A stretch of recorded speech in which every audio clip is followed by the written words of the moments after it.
Hammer gang. Oh, we always hit the nail on the head. Yo, what's going on, peoples? We got Taxation Kane. What up, my brother? Anthony, how you doing, boss? Get down, what it do, baby? I got my boy Pat up in here. What up, Pat?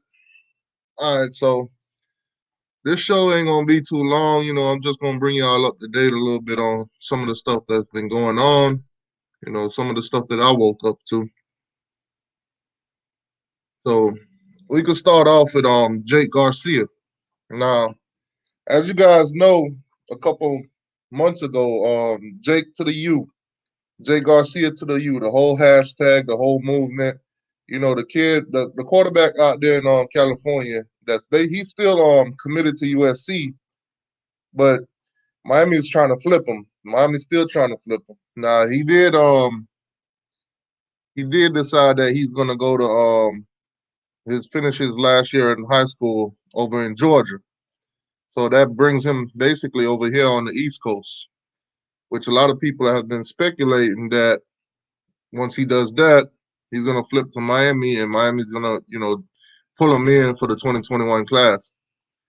Now, that's not just, that's just speculations right now. There's nothing confirmed. He hasn't said anything himself, so it's all speculations. But he did get a crystal ball. There was a crystal ball said for Jake Garcia to Miami. But nowadays, we can't take these crystal balls too serious because even though the experts are starting to say that he's going, trending towards Miami, that doesn't necessarily mean that will happen. Because as you can see with these whole crystal ball things, they had Jason Marshall. They had it between Miami and Alabama. More like 50-50. Jason Marshall went to Florida. Just like with James Williams. James Williams was crystal ball to be going to Georgia. He shut down his whole entire recruitment, and he's a Miami Hurricane. So half of these times you got to take these crystal balls as just regular, people making a prediction, just the same as if I would say he's going to Miami. Right now it's all speculations, but Jake Garcia they're trending him towards Miami. Oh, King Kane, what up, man? How you doing, boss? Oh, who else we got up in here? Oh, we got Slim Shady Canes. What's going on, Slim Shady? All right, so in other news too, the Big Ten. The Big Ten canceled their conference. They canceled their fall, so they going towards the spring. What's going on? What's going on?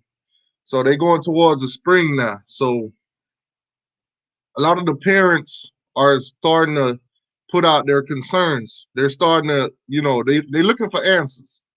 The parents up in Michigan, up in Iowa, up in Ohio State, they want answers because they said out of nowhere they had made schedules, they had everything all set and ready to go, and then out of nowhere they canceled and moved to the fall.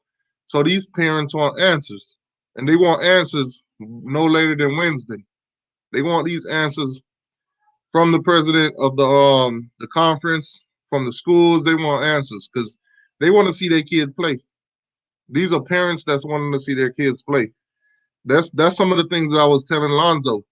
There are gonna be parents that want their kids to play. There are gonna be parents that is willing to let their kids play. Now, as a father, you say you won't let your kids play, but there are parents out there that says they deem this whole situation more safer playing football than being at home. They want to see their kids play. So when it comes down to it, half of the kids in the Big Ten, they're in a bad situation right now because if you go to the transfer portal, you might not be eligible for this fall. So that'll be a waste of time to even go into the transfer portal. And if you don't have NFL stocks, then that's tough, But because most of these kids now, they was looking towards the fall to build their tape. So when the draft come around in April, they'll be able to get drafted. So we got some more people coming in.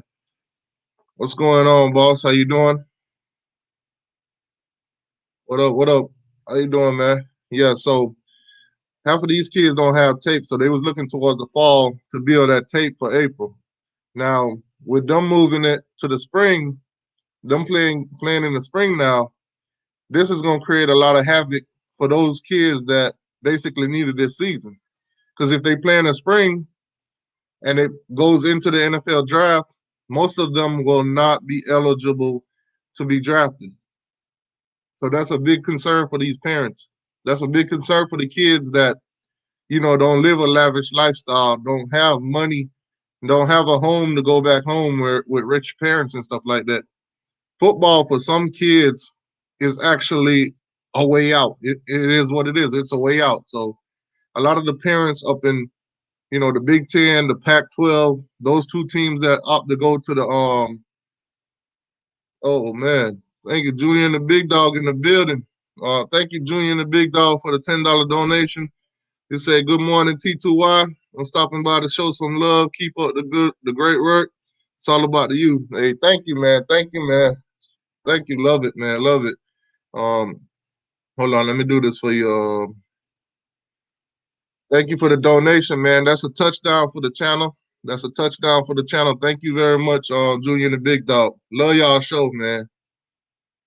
That's a dynamic duo right there. Okay, so a lot of the parents they starting to air out their concern. They say they're demanding answers. They're not asking, they're demanding. They say come this Wednesday. They want answers. They don't want to hear nothing but answers. Why all of a sudden you went from creating a schedule to now saying that you're not playing at all? What happened? What changes were made? What deemed these changes? Because they're not giving no information. They're not putting out no information to why this is happening. So now the parents are demanding answers, which you can't blame them for that. These are their kids. These are their kids' futures. A lot of these kids have a lot of concerns. They went to these schools because they want to pursue a dream in the NFL, and right now, moving their um moving their games to the spring is going to jeopardize that. Let me see what Anthony say here. If the rumors are true about Jay Garcia transferring to Georgia for high school, in my opinion, helps Georgia more than us if he transferred to St. Thomas. But when you look at Jake Garcia, Miami is going after Jake Garcia heavily. I'm not sure if Georgia is showing Jake Garcia any interest at all, or is he even showing Georgia any interest at all either. But him moving closer over towards this area, it can only be better for Miami. Now, I'm not like I said, I'm not sure if Georgia's pursuing him at all. He's still committed to USC. But for him to finish his school more closer towards where Miami is, it's a good look. Not saying that he will choose Miami in the end. Not saying that he probably won't go back to USC. Right now, him being hold on, let me show you the crystal ball for him. I could show you better than I can tell you. Like I said, with Jay Garcia, we can't just say that he's gonna come to Miami because somebody crystal ball him to Miami, but him moving closer towards us when we've been heavily going after him, trying to flip him so badly, it's a good look.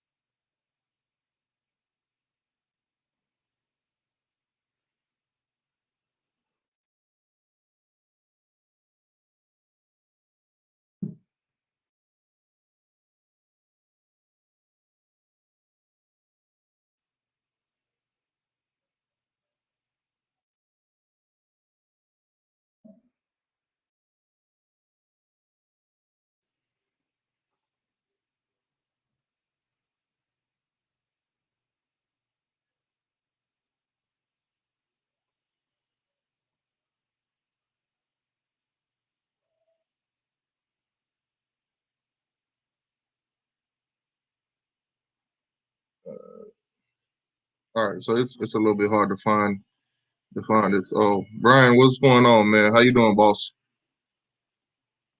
But yeah, that's basically with Jake Garcia though, crystal balls are coming in. They're starting to say that he's trending towards Miami. He's still, trust me, he's still committed to USC. He has not made any changes.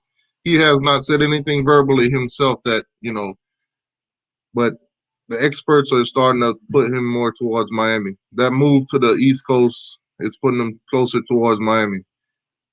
But until he make any changes himself, it's just speculations right now. We got a long, long way to go. He said the recruiting isn't always a race; it's a marathon. You know, you got to keep in touch with these kids and continue to build relationships and show love. You never know. That's what Avante. Yeah, yeah, that's exactly what we got to do, man. We got to keep in contact with these kids, show them that we still interested. Let them know that we hear it. And at the end of the day, if they do not choose to come to the University of Miami, we can't bash them as a fan base because then the future kids will also see that. Like, I didn't choose them. And then, the whole fan base turned on me and stuff like that. Because you got to realize, Jake Garcia right now, there's a lot of Miami Hurricanes that's following him on Twitter, that's following him on Instagram and all his social media, and they're throwing that U up everywhere they go, trying to get him here. So if it comes down to it where he make a decision that say, hey, I'm going to stay at USC, we don't need any of those fans going over there telling him, oh, you are this or you are that. And then, you should have came to Miami instead of this and that. Leave the kid alone. At the end of the day, decisions got to be made in the best interest of that kid. So, as a fan base, we just got to say, hey, man, we tried, move on. There's other prospects out there. Yo, what's going on, Dimitri? All right, man. Yeah, thank you for joining us, boss.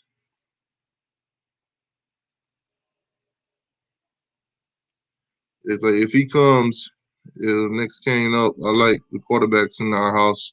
Yeah, we got quarterbacks in our house right now, and when De'Aaron King leaves, it's not gonna stop. We still got Nkosi Perry, Tyler Van Dyke, Mataka, and probably we'll pick up somebody if we don't get Jake Garcia. So it's not if he don't come, we don't have nothing. We are good in quarterbacks. It's great. It would be great to get a another one, just for the depth, because in those positions you really want to pick up a quarterback every class. But if you don't, it don't necessarily kill you.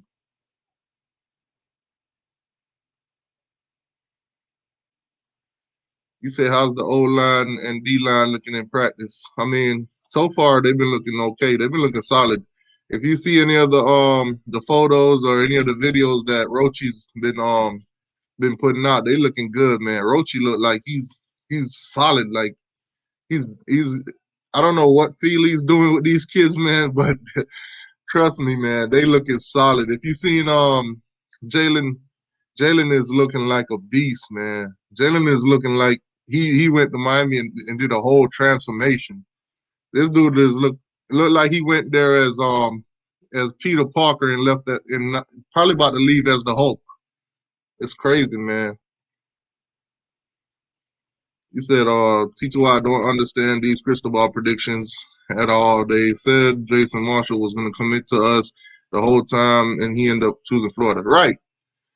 Listen, do not look into these crystal ball predictions as actuality. It's not actuality. It's what a bunch of experts that does a lot of recruiting analysis and they talk to a lot of these kids and stuff like that, but they do not have solid answers. These predictions are just their thoughts on where this kid is leaning or where this kid is going. But at the end of the day, it's up to these kids to where they want to be at. It's up to these kids. When it comes time to make their decision and say where they're gonna go, the kids are gonna go with whoever they want. They're not gonna just go with somebody's crystal ball prediction. They said I'm gonna go to they crystal ball me to go to Miami. Okay, I'm gonna go to Miami. That's not how these kids work. These kids gonna work on the factors that these coaches sell to them. They're gonna work on playtime, maybe future and stuff like that. That's what it's based on with the crystal ball situation. Hold on, give me 1 second, guys. 1 second.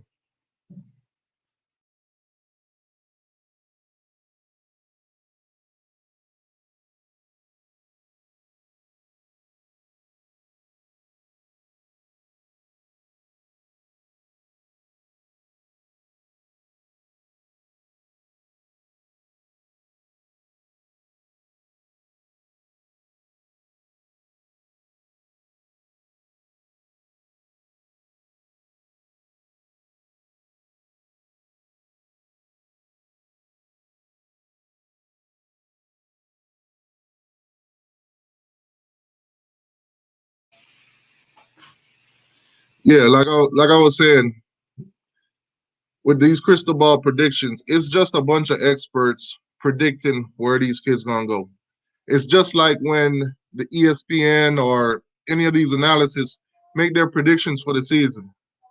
It's not gonna always happen that way. Last season, 247 Sports, when they made their prediction for Miami season, they predicted Miami going 9-3.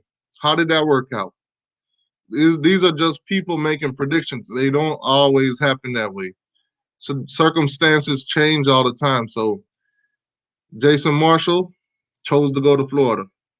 I could have told a lot of people that Jason Marshall was going to end up at Florida, because if you watch one of my streams, I was telling you he had Gator stuff everywhere. Now I know every kid does that. They visit these schools and they put up their stuff everywhere. But when Jason Marshall took down all, before they make their prediction half the time, they take down everything that they put up. Jason Marshall cover photo stayed up. He didn't take it down. And if you look at the cover art, he had all the Palmetto stuff, and then he had like two pictures in there with the Gators. He never took that down. He had an original picture with just Palmetto stuff, and then he had that picture with the Gators in there. So when I saw that, I was like, okay, Jason Marshall is gonna be a Gator. And the night before Corey Collier made his decision, I saw that Jason Marshall was tweeting at him and they was having conversations. So I knew then that when it came down to it, they're together. They're a package. They were talking about playing with each other. So I knew both of them was going to go to the Gator. That's why I didn't make a big deal about it, because it was a given. From the beginning, we knew that it was going to be a battle between us and the Gators. Florida State was never a factor, but we knew from the get-go that, it would have been that. And when they put Alabama in there, that caught a lot of people by surprise. But I didn't see Bama as a threat, because none of these kids visit Bama. None of these kids had any time to go to these campuses before they made these decisions. Half of the kids that made their decisions this season in recruiting never even visit half of these campuses. For Miami, it's a little bit different because these kids are from the area. They've been to half of these facilities plenty of times. They've seen the Hard Rock Stadium plenty of time. They live, but it's a little bit easier. They have not gone out of state yet, seen any other schools that made them any offer. So with that being said, a lot of these kids that has not shut down their recruitment, once it's more easier to go visit other schools and stuff like that, some of these kids might make different decisions. So at this moment, you know, we're doing great in recruiting, but let's just keep it in mind. Just keep it in mind that there's nothing signed to a paper yet. Now, if you've been paying attention to anything that James Williams has been doing, this kid is a great recruiter for Miami right now. He is recruiting heavily for Miami. Now he is going up against the Gator trolls and other Gators on Twitter and Instagram and all of that, but he's putting in work for Miami. He's trying to get top talent in the area to come to Miami also. So a lot of that's what I've noticed about this recruitment cycle. A lot of the kids are starting to do the recruiting themselves. A lot of the recruits that commit to Miami are starting to recruit their friends the kids that they play against, the talent around the area. So they're trying to get people to stay home, put on for the city of Miami, put on for the University of Miami, put on for their city, the city that they grow up. They don't want to go to Georgia, make Athens look good. They don't want to go to Alabama, make Nick Saban and Alabama look great, or go to South Carolina and make Clemson look great. They're starting to want to stay home and make Miami great again, which I'm loving it. Now, a lot of us was watching. We was watching the Gators and Miami go at it for the recruitment. Right now, the rankings is out. The Gators are sitting at number 6, and Miami is sitting at number 9. But don't let that don't let that distract you right now, because the Gators have signed a lot of these. Well, not signed. They got a lot of these commitments already. But Miami still got a lot of slots open to sign players. So when it's come down to the end and the Gators have all theirs and then we have all ours, then we can make the comparisons. But as of right now, the Gators are sitting at number 6 and we're sitting at number 9. So the Gators recruitment is almost pretty much wrapped up. So at the end of the day, when Miami signs few more players, maybe 4 stars here or there, or maybe even Jake Garcia, we will be either neck to neck with the Gators or even past them, even better than them. So don't let that distract you right now. Speaking of Gators, what up? What up, BB? How's it going, man? Rose No Blood. He's a FSU fan. I see you up early streaming. Keep grinding. Thank you, boss.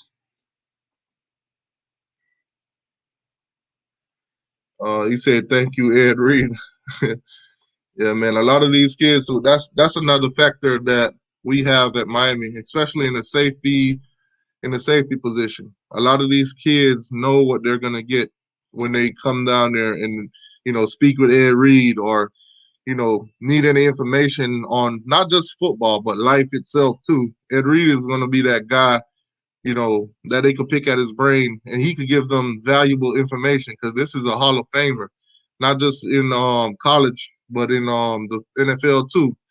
So they could pick at his brain and see, what they need to get to the next level, what they need to do to make sure that when they get to the next level, they have longevity. They don't want to, you don't want to just go into the NFL and then 2, 3 years later, you're back out there. And that's another thing too. He could, mentor them into, hey, you're at the University of Miami. You're at a great academical institution. Take advantage of that. Don't just, come here just to play football and pick up any majors that won't do you any good in the future. Don't just put all your chips on football. So in the end, if you don't make it into the league, or you do make it in the league and you don't have longevity, you have a great scholarship. You have a great degree to fall back on.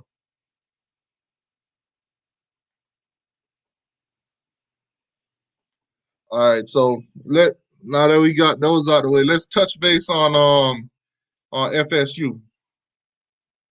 Now, yesterday, to my surprise, I go on I turn on phone, I go on Google or whatever. Before I can even search anything, front screen, FSU players calling out the FSU program, basically saying that I think it was one of their wide receivers, DJ Matthews, said that he tested positive for the coronavirus, COVID-19, and the coaching staff and medical staff basically put out a false report that he tested negative. Now he's saying that all the stuff that they're doing over there is lies and stuff like that. They're putting their lives in jeopardy, and they don't feel safe. Now, when you look at this, it hit the airway. ESPN picked it up. Every news media picked it up, and they ran with it. Now, some of his teammates did back him up. Warren Thomason backed them up, say they don't feel safe either. And then their biggest wide receiver of all, Tamarian Terry, he's playing the fence. He's saying that in 1 minute he's saying that it's safe to be at Florida State. they're following protocol and it's safe and this and that. And the next minute he's backing up the players that are saying that it's not safe who's tested positive, but they're saying that they're negative. So it's a big commotion at Florida State right now. He said, "Are the Canes looking at any other quarterback besides Garcia? I hope they're looking other." I've heard something about another guy. Let me see if I can pull him up for you. Yeah, but I did hear they were looking at another guy. He could be a possible choice, but right now the main focus is Jake Garcia. They putting a lot of effort into Jake Garcia.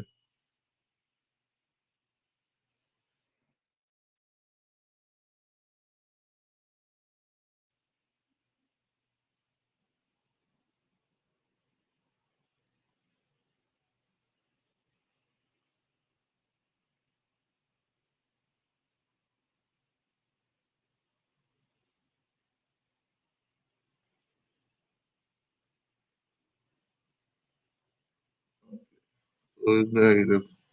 Let me pull up this guy for you guys and run a couple of his highlights.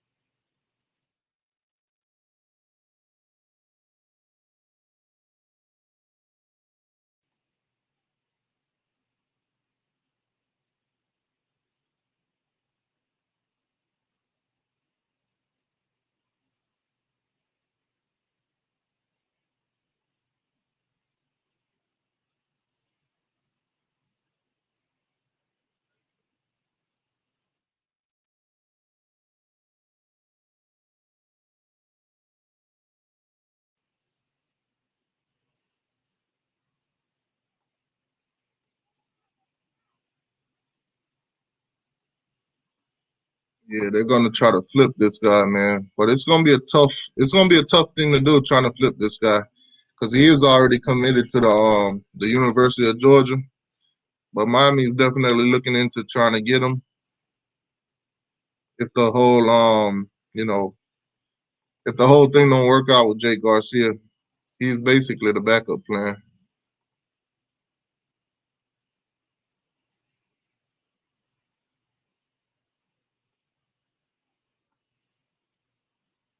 Let me share this with you guys real quick.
It's let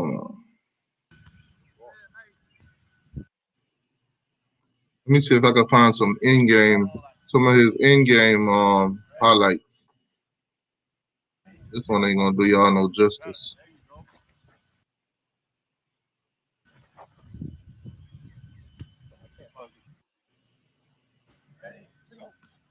This video so choppy?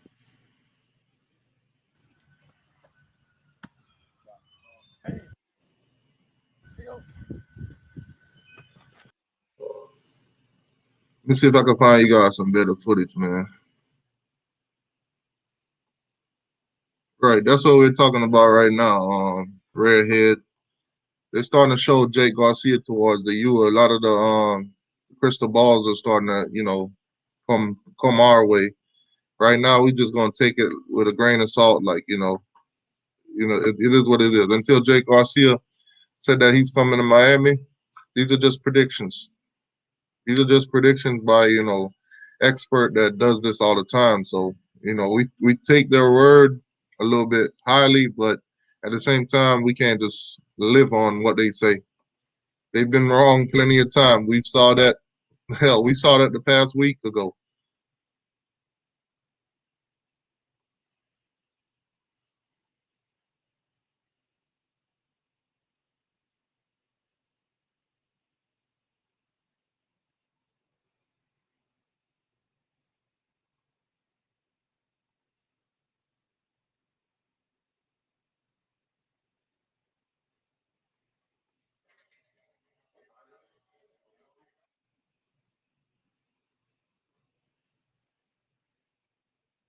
Yeah.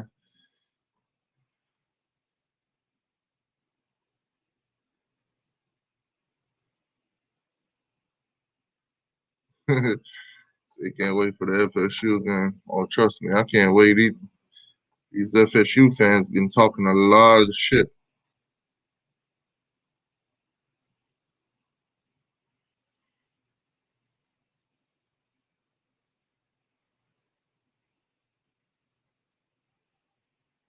All right, so here you go.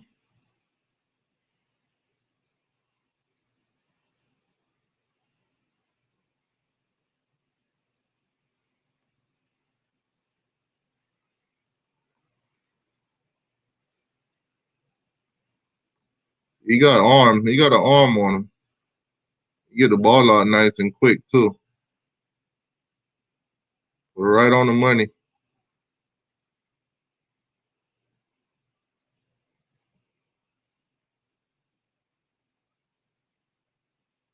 Yep, exactly. Slim Shady Kane. See, this kid got an arm on him, man, and he's pretty accurate too. I know it would be nice to get Jake Garcia, but at the same time, if we don't get Jake Garcia, there's still options out there. Now, this kid, like I said, he's committed to Georgia. It's gonna be a hard flip, but it could happen. Anything could happen. He does have some speed too, as you can see. He's not afraid to run the ball.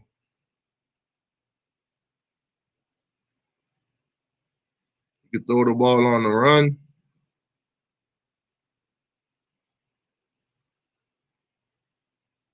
You know what I like? What I like about this kid too. It's not just the wide receivers making difficult catches or making plays after the catch that making him look good.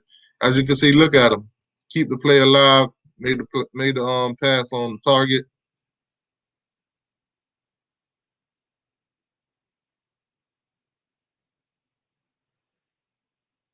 Look at that, right on target.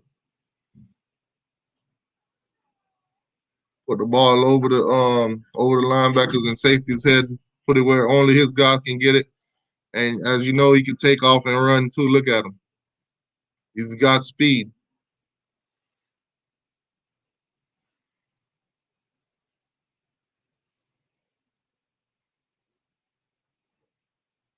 He got a quarterback that can actually kick the ball too. That's crazy. Yeah, but like I said, that dude, that's Brock Vandergriff. He's another one that we're looking at, but it'll be tough to flip from George. But right now, the main focus would be Jay Garcia.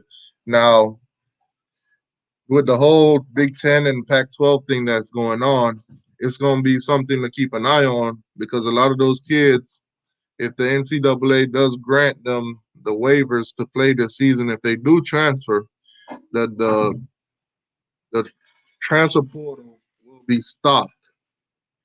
I mean, name the position that you want, you'll probably find somebody to fill in. So a lot of teams that's missing that depth might get those kids from those schools. And then again, you got to look at the NCAA for what they are. They might not allow, they might not give any waivers or allow that just to keep those schools like Ohio State and Michigan and those schools where these kids are playing to keep them intact and not just have the whole programs crumble they might actually not let these kids, give them any waivers because they don't want to basically, what's the word for it? They don't want these other schools to collapse because without the talent and everything, if all the talent leaves from Ohio State, then when it's time to play football, Ohio State will look like probably like a FAU. It's tough to say that, but that's what it'll be looking like.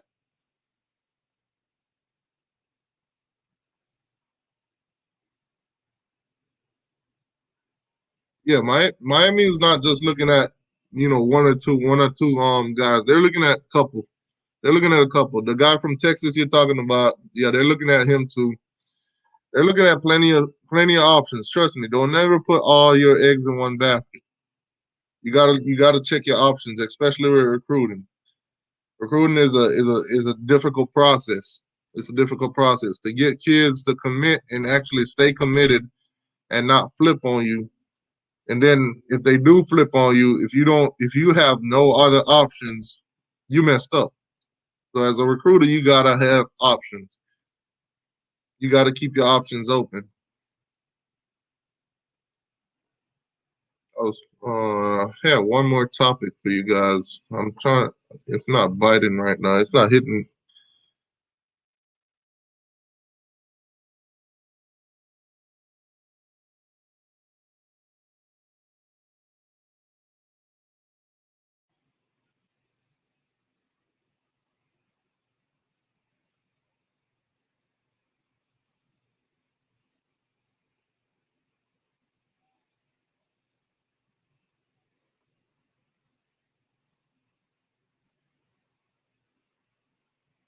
Yeah, and if you guys have been paying attention to a lot of the kids that has been committing to like Ohio State and all those schools, a lot of them has decommitted too. A lot of the kids that was planning to go to those schools in the Big Ten and the Pac-12 over the past couple of days or so, they have been decommitting from those schools. So with them not playing in the fall, a lot of kids are gonna start, committing to other places, which is gonna be tough, man. Now, if they do decide that, hey, everybody's gonna play in the spring and all the conference, opt to do so, then what we're gonna have a flood of talent. We're gonna have a flood of talent on every team basically, because then you got to look at it. We got the 2021 recruits coming in, and then you got the 2022 right behind it. So we're gonna have a lot of these kids that's gonna basically get another year of eligibility also. So instead of having like teams where you probably would have like 80 players on hand, you'll probably have like 125. It's gonna be tough, man. This competition gonna be high if they decide to move to the spring. We're gonna have so much depth in so many positions, and a lot of these kids are gonna actually wind up leaving because they could probably go to a smaller school or somewhere else and actually, get a starting position. So a lot of the smaller schools will probably benefit from this, but the big name schools it's gonna be a wreck. It's gonna be a mess. Yeah, we was talking about that earlier. We was just talking about that. Jake Garcia.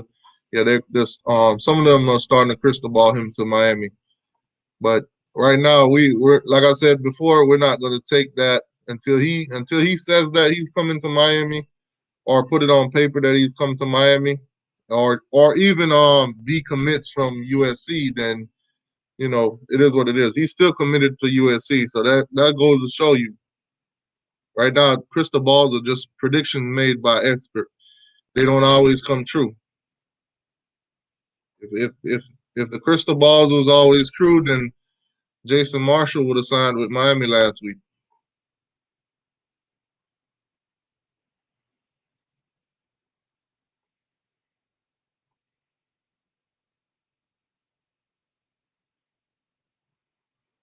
Okay, so ESPN having a discussion right now. Let me see what that's about.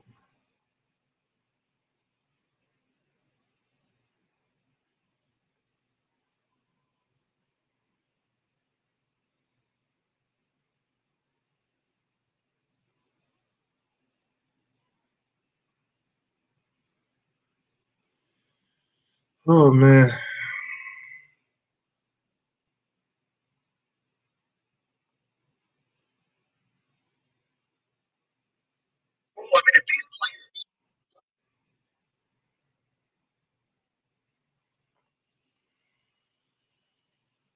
Here, let me share this also.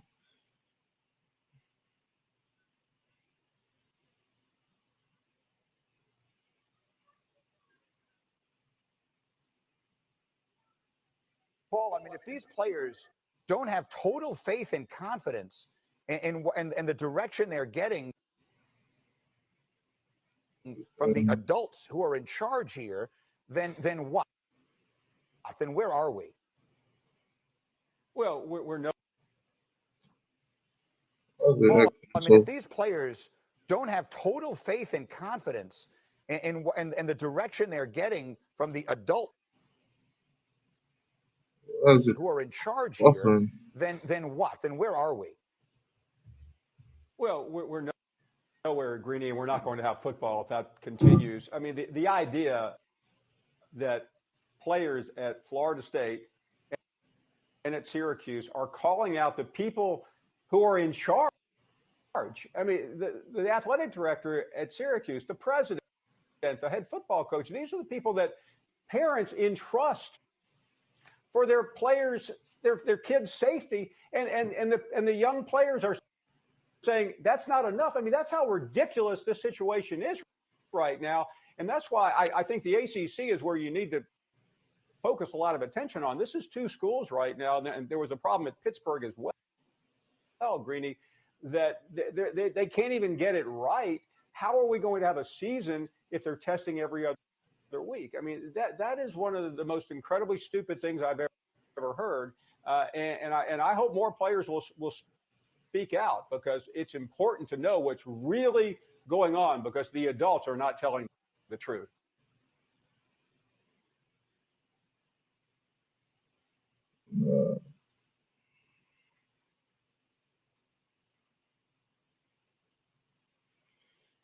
Nah, I ain't too much of a fan of of this dude.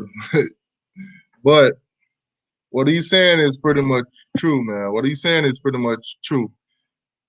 Basically, with the whole Florida State fiasco, with them lying about, corona testing and stuff like that. Now Syracuse, these are ACC teams, which is bringing up a lot of concern here, is saying that basically the coaching staff, the medical staff, they lying to the kids.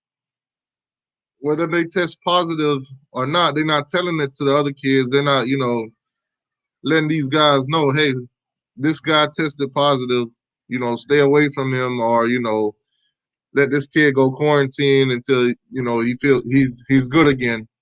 They're keeping the information away from the kids. So with Florida State, Florida State, the kids at Florida State got Twitter fingers. So instead of going to the coaching staff, and talking to them and airing out their frustrations and stuff, they're taking it to social media. They're taking it to their platforms, and then once they do that, the whole world picks it up, because you got reporters out here that does that for a living. They pick up information like this and they run stories, and basically they get paid. They get ratings for their network like ESPN and all of those. So now it becomes a big talk. The topic for Florida State is basically kids are testing positive, coaching staff are lying to them, and withholding information from other kids. So, of course, now with us trying to have a season and us trying to play in the fall, that kind of put a damper on it, because now more parents are going to see this. More other schools are going to see this like, well, we play Florida State next week. They might have kids that are positive for corona but not reporting it, or they tested positive but they're putting on that they're negative. So if I go out there and play against Florida State, I might become infected. Who knows how many kids are on their staff or on their team that affected, that they're not putting on the truth about. That's what's going on right now. And a lot of the kids at Syracuse, they're starting to feel like they can't trust the They can't trust the coaching staff and the medical staff at hand because at the end of the day, they don't feel like they have their best interests. They just want to play football. It's going to be a tough thing, man. The more this stuff comes out, the more it's starting to soak up in the media. Eventually, it's going to be like we're not playing. That's what it's going to look like. We're not playing. If more kids and more schools start to pop up, with these kind of reports and these kind of media press, we might not have football. That's something that we might have to start preparing ourselves for. Right now, everything is a go. The ACC is playing, the SEC is playing, and the Big 12 is playing. But if stuff like this keep coming out, stuff at Florida State, stuff at Syracuse, which are both in the ACC, by the way, stuff like this keep coming out, we might not have a season in the fall. We might end up moving to the spring like the rest of them. And if that happens, then all of the players, all of the NFL talented, the NFL talent right now that could be drafted right now, those kids will not be playing. Those kids will definitely opt out. Right now, Trevor Lawrence is all in. Travis Etienne is all in. Those are the two best players for Clemson right now. If they were to move the season to the spring, those two will not be on their roster. You'll be seeing a Clemson for the first time in a long time without a Travis Etienne and without Trevor Lawrence. So you would have the teams would lose most of the talent that they got. So 2021 in 2020 to the spring would be a toss-up. It would be a toss-up.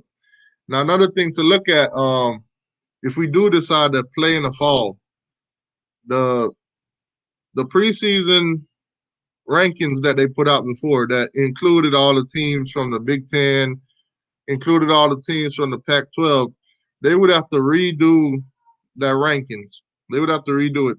Take out all those teams from the Big Ten and Pac-12 and start moving some teams into the top 25. Which, like for instance, I think Ohio State in the preseason rankings was number 1 in the country. So when you remove them, which you had Clemson at number 2 and Alabama at number 3 and stuff like that, when you remove Ohio State, you would move Clemson down to number 1, Alabama to number 2, and so forth. And you'd have to do that throughout the whole rankings. Get rid of the ones that's not playing and put the ones in. And then you have to also look at championship-wise. Championship-wise, you have the fall teams that play their conference championship. The playoff committee, the playoff committee is not run by the NCAA. So the NCAA has no say-so on championships. They say that there wouldn't be any championships or whatever, this and that, but they don't have a say-so on that. The championship series are not ran. The playoffs are not ran by the NCAA. So if these teams decide that they want to have a playoffs and championship, the committee will still get together, select the 4 teams for the playoffs.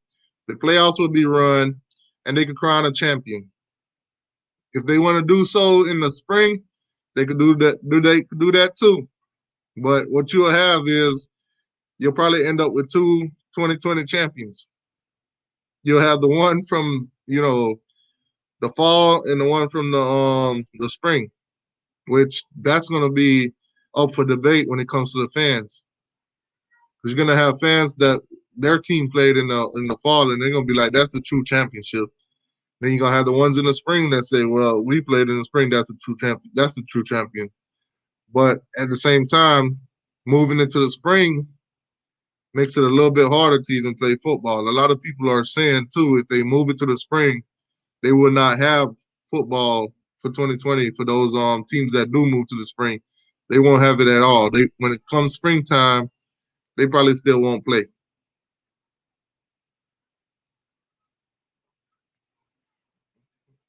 Anyways, guys, I'm gonna put the link. I'm gonna put the link in the chat for anybody that wants to come on and give their opinions or anything like that. If not, I'm gonna wrap it up.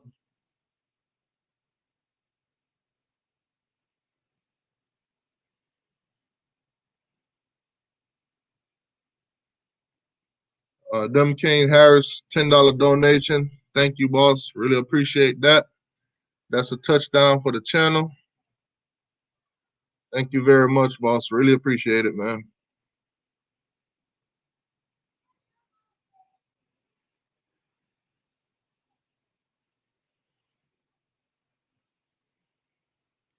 Okay. Hold on. Let me put the link in the chat for anybody wants to come on, wants to give their opinion on on what's going on Jake Garcia, on the kids, from the Big Ten, parents demanding answers.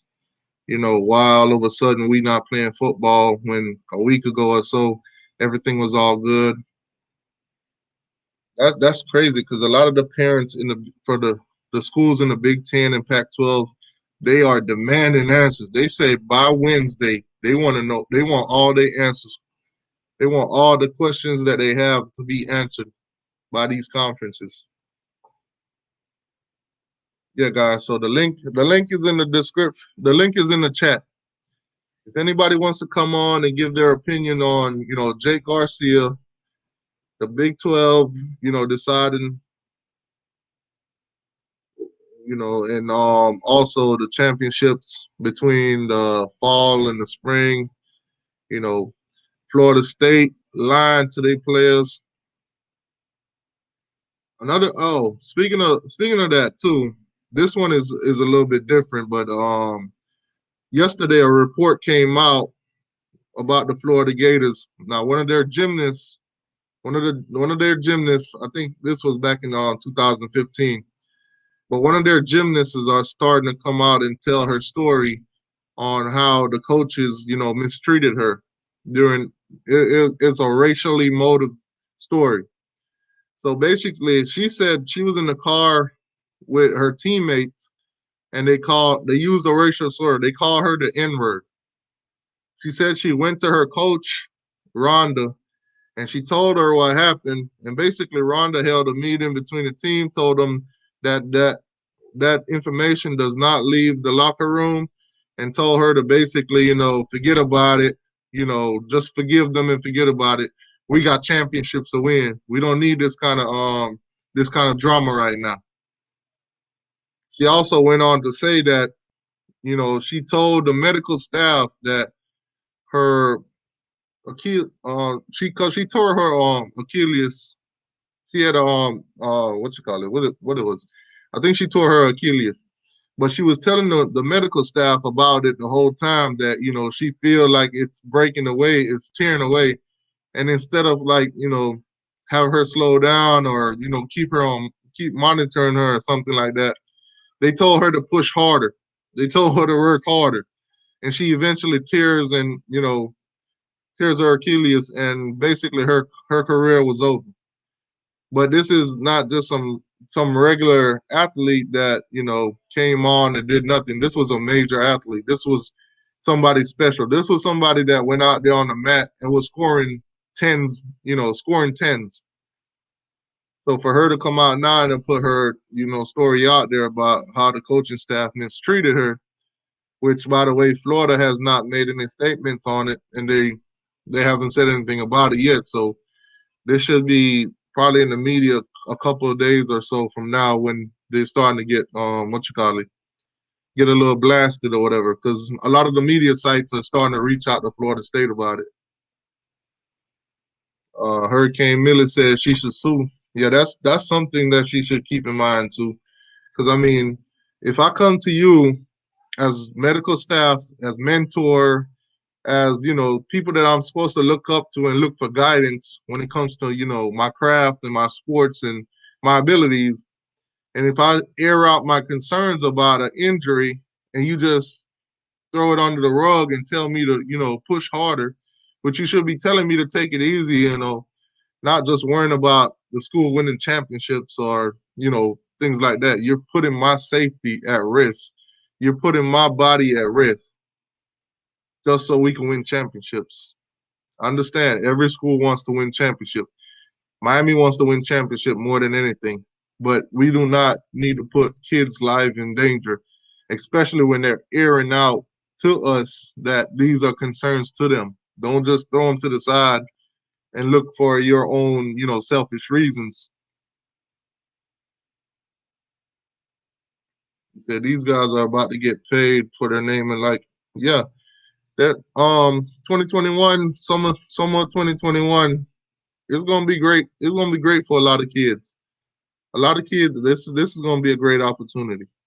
The kids with the big names. It's gonna be great. Like, let's say we don't, and I hope that we do, but let's say we don't have a 2020 season. De'Aaron King has already said that he's willing to come back in 2021. So of course, 2021, name and likeliness, you can start getting paid. A guy like De'Aaron King right now is a very popular name amongst Miami fans, amongst college football in general. So endorsements will come De'Aaron King's way. If we still had Greg Russo, if he did not opt out to go to the draft, then 2021, Greg Russo, uh, a household name for the Miami Hurricanes, he would be making a lot of money off his name and likeness also. It's going to be the popular kids, the popular players, the players that we know that put up numbers that, you're expecting to do great because, you've seen what they've done. Those are the kids that's going to make a lot of money. Now, like a lineman, like a center, and, those guys, they'll still make some money, but it's going to be tough. It's going to be tough. They're not going to make nothing nearly to what the more popular guys would. It's going to be a lot of jealousy. I'm not going to lie. It's going to be a lot of jealousy. And it's going to be a lot of, kids out there probably trying to do what they do their own thing to build themselves. It's going to be, hopefully it don't divide the team. That's all I'm saying. Hopefully it don't divide the team. Canes forever. Yo, what up, boss? How you doing, man? Good morning to you too. Yeah, I'm gonna drop the link in the chat one more time. If anybody want to come on and give their opinions, you're more than welcome to. So the link is in the chat. You don't have to come on the screen with your camera. You can come on with just audio, and if you want to come on, with your camera, it's up to you. But other than that, I'm gonna wrap it up if nobody wants to come on and give their opinion or anything. I think we touched based on everything that's been updated so far. And if anything happens during the week, I do come on Thursday night. I will be on Thursday night at 7. I'll probably have CJ Kane on with me. If he's not busy, I'll probably come on with CJ Kane. If not, I'll be on by myself. And we'll chop it up because I'm pretty sure from now till Thursday, we'll hear a lot of different stuff going on, especially with this, pandemic thing. We're getting different news almost every single day. So Thursday night, whatever updates throughout the week happen, we'll talk about it.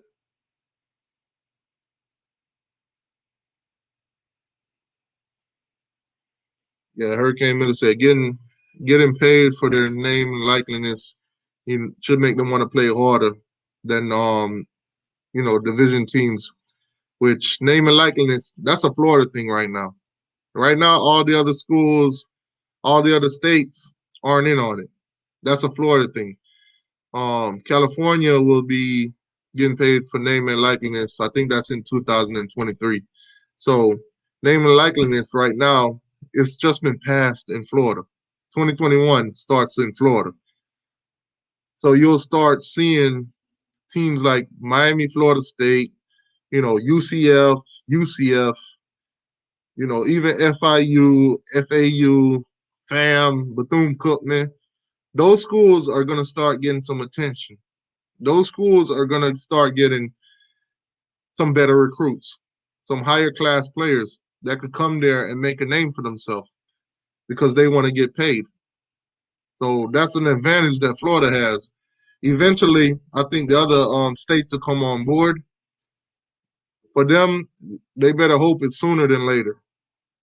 And I think the NCAA probably will step in once they see that all the talent is flooded in Florida. Everything is shifted to the state of Florida. I think they'll start stepping in and start probably starting to get some agreement for the other schools for them to have the same name and likeness thing going on. Because if not, Florida will be flooded. Talent will be here.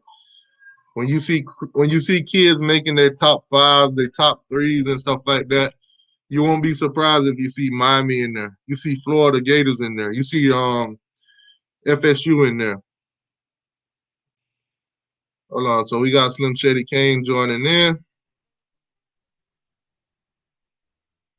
What's going on, Slim? All right. You're a little choppy. Okay, there we go. All right. So how you feeling about the parents demanding answers at the Big Ten and Pac-12? Because basically they're saying that what happened in that week that y'all made schedules, y'all was ready to play. Now all of a sudden we're not playing until the springs. Are you there? I think they should demand answers as to why when you flip like that in a week. Yeah, because the parents are saying that come this Wednesday, they want answers by Wednesday. They demanded. I think they should. I think they need to give them a good reason why. Like I said, you have a whole new schedule set up, and then a day later, 2 days later, doing a complete reverse on it. It don't make a whole lot of sense to me. Yeah, what could have developed for them not to want to, play now? Because everything was a go. Medical staffs and everything was saying that it was safe to play, and then all of a sudden now it's not. I think it's people more worried about getting sued than anything. I mean, there's a lot of people bandying about, the health and safety of the players. If you get sick, yeah, it's going to suck. But, I mean, let's be honest. People that age aren't dying of this. So it's not like they're putting their lives on the line.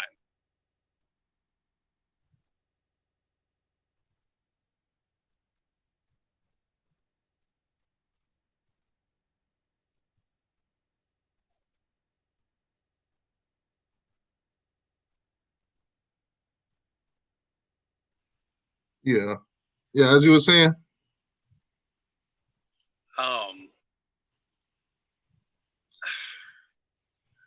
To me, the whole thing, the only thing that can make sense is, to me, not necessarily the schools, but the conference itself is worried about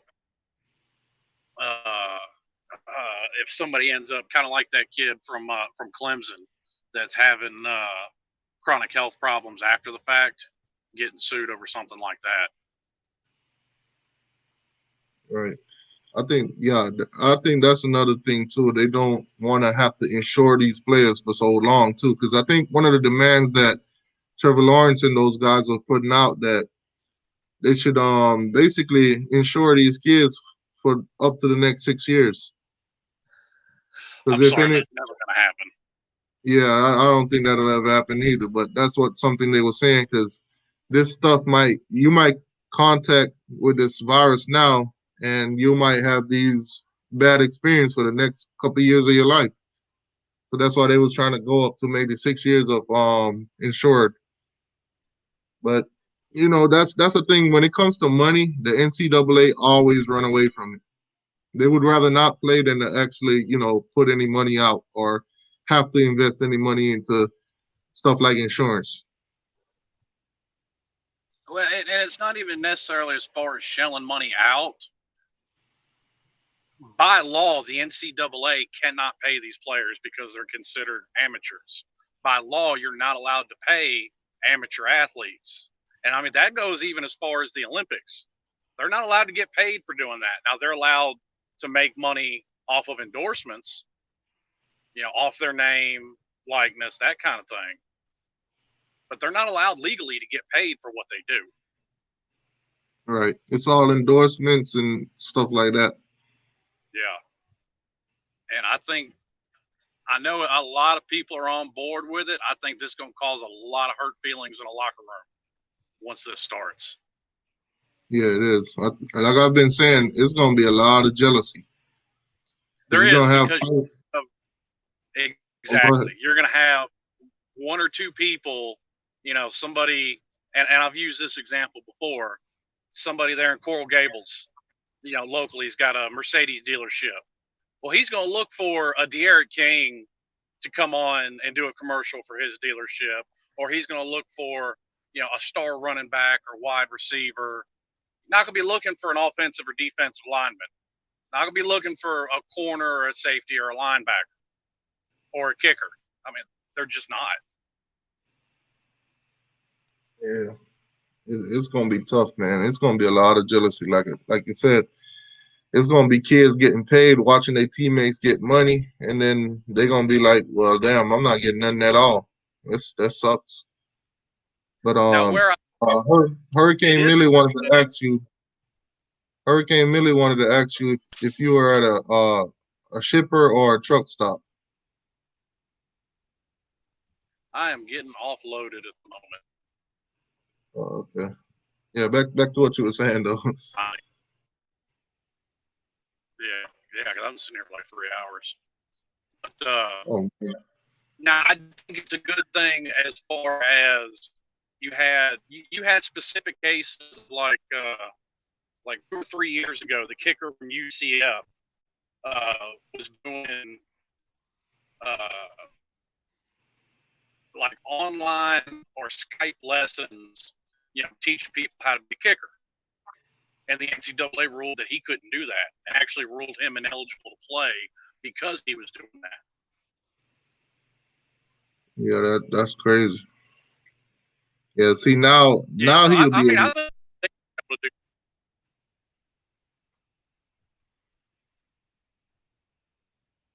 Yeah, see nowadays he'll be able to do similar stuff like that. Like, going, like, for instance, like a YouTube, for example, he could go on and put videos out, instructional videos, and make money off of that. But before, if he were to do so, they would make him ineligible to do anything. Yeah, and I don't think that's right. I think because there's no NCAA rules against them getting a job. I mean, hell, he said he had a job when he was in college. So to me, there ain't no difference in that. Yeah, I think when it comes down to it, having a job is different than getting paid for, your skills or your name and stuff like that. Or somebody just giving you some money because you play football. That's what the NCAA is always. They've got some screwed up rules. There was a story, this was probably 7 or 8 years ago. There was a player from Baylor. He was a walk-on and was homeless. One of his teammates, his dad let him sleep on the couch, gave him somewhere to stay. And the NCAA ruled that was an impermissible benefit. Wow. Now let me ask you this: that kid, was he given a scholarship to have on like an in-dorm kind of experience? No, he was a walk-on. Oh, okay. See that's what I'm saying. The rules should be different in certain circumstances. Because if you did not give me a scholarship to come to this college, I'm paying for it myself. What I do outside of that, that's not like, taking money from somebody because I play football. Other than that, like sleeping on somebody's couch, that should be nothing to do with your rule book. That should have nothing to do with it. To me, it shouldn't either. I thought that was pretty dumb, and I mean, be honest with you, I thought that was kind of fucked up that they would even do something like that. Right.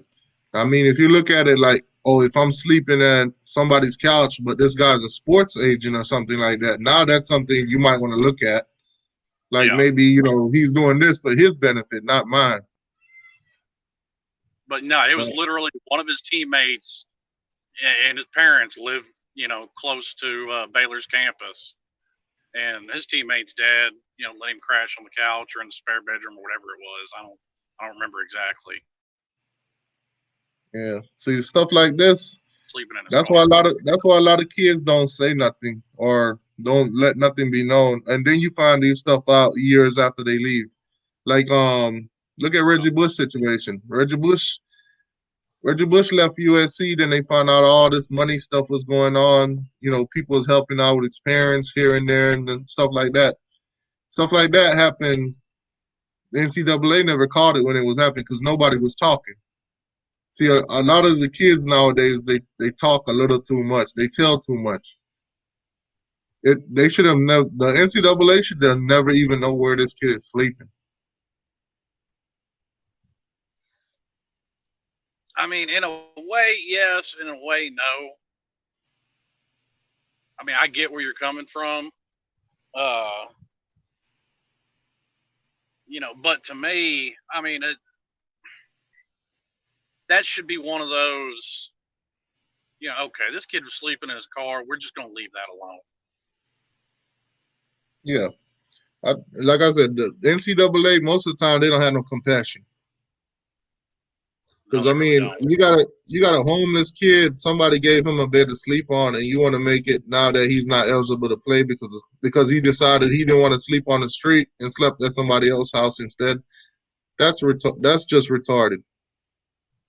It is. Yeah, but that's how they've been doing it.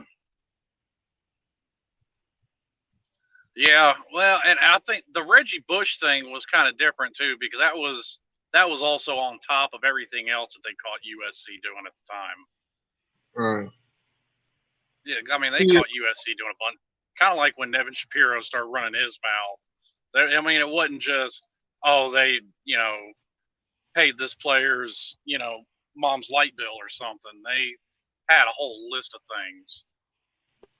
But Yeah, like but you said, with nobody talked. the Shapiro thing, it's a federal investigation. So a lot of the stuff that happened, the feds already saw it. So half the stuff that did come out, it wasn't that he was necessarily telling; they had it on camera. So it's a tough situation when you have video evidence. Well, See, really, they didn't have any evidence, and that's so long. The punishment we actually got for all that was nothing. They took 3 scholarships a year for 3 years. That's all they ended up doing. The whole problem with that was we were under investigation for almost 3 years. And a lot of people don't realize too that a lot of these fans are saying, "Oh, Miami's never won a ACC championship." Well, we decided not to go to the ACC championship during one of those times. Our Golden, because we had the opportunity to go to the ACC championship, our Golden opted out just to try to help save the program. Yeah, what was that? 2013, 12 or 13? Yeah, it was one of those years. We decided not to, and we probably could have won the ACC championship back then, but that's just what ifs right now. Yeah. And forfeited bowl games too. So, it is what it is. Orange and Green Blood say, "What up? What's going on, Orange and Green Blood, man? How you doing, boss?" Yeah, but with the whole, how you feeling on? I got a question for you. I saw you. What was your opinion on that record prediction from ESPN? Oh man, I think it's a little ridiculous. I think it's ridiculous, man. 5 games. Now, if they were to say 7 or so, then I wouldn't be mad. I wouldn't question it because you got to look at we had a terrible, shitty year last season, and most of these predictions that's what they're based on. So as fans, we saw improvements, but these predictions are based off last year. What we got coming back. They're based off of your record last year. How many players you have coming back?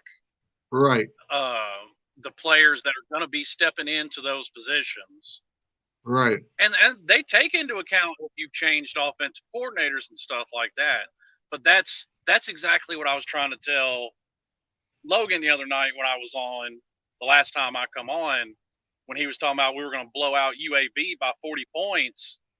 That it's a completely new offense with a completely new offensive coordinator. It's not going to look pretty at first. Yeah. Like, that's what I was saying. Like, that's why I didn't really give an opinion in there. Because normally years before, when, you know, we had an idea of what we got as a team, not knowing that we were going to make so many hiccups in the season, I'd be mad at the 5-6 prediction. I'd be like, they playing us. They just hating on us. But looking at last season and what happened, and based on the formula they used to come up with this, I can't be mad at them. Now, 5-6, I definitely don't agree with that. I definitely think we're going to be way better than that. I'm looking at our schedule that if we lose games, probably maybe 2, Clemson, maybe North Carolina. And the other games, if we do lose any of them, it'll probably be some dogfights. Well, I mean, if you remember, I've said before, if we beat FSU before, but when we were looking at regular season, I said 8-4 if we beat FSU. I mean, that's what I think they're going to do, because the rule of thumb tends to be in college football, if you bring in a new coach or a new coordinator, that first year can tend to be a throwaway year, because you're getting used to either, you know, a new head coach and his staff, or you're getting used to a whole new offense, in this case, an offensive coordinator. So, I mean, yeah, they could still very possibly lose 5 or 6 games, whether we think they should or not. A lot of, and especially with as little practice as they're going to come into this season with, as opposed to what they normally would. Now couple that on top of the fact that you're learning a whole new offense. All right. Yeah, this is going to be tough. We got a question here from Orange Green Blood. My question is, if there is only 4 or 5 games played, will they allow seniors to come back, or will they burn their red shirts? Well, the NCAA has already said that basically anything that happened this season, the guy is already going to get an extra year of eligibility. So if anybody decide that they want to come back because of the whole pandemic situation and stuff, they're already granted that. So if you go out there and you only play 4 or 5 games, though. Yeah, it doesn't matter if they play 4 or 5 games or not. They're granting that eligibility. So if the season get cut somewhere in the half, let's say we play 3, 4 games, maybe even 5 games, and they decided, hey, we got to shut it down. It's not safe. You know, these more players are starting to get, you know, affected by this. Then you do have that extra year of eligibility. So players can take advantage of that right now.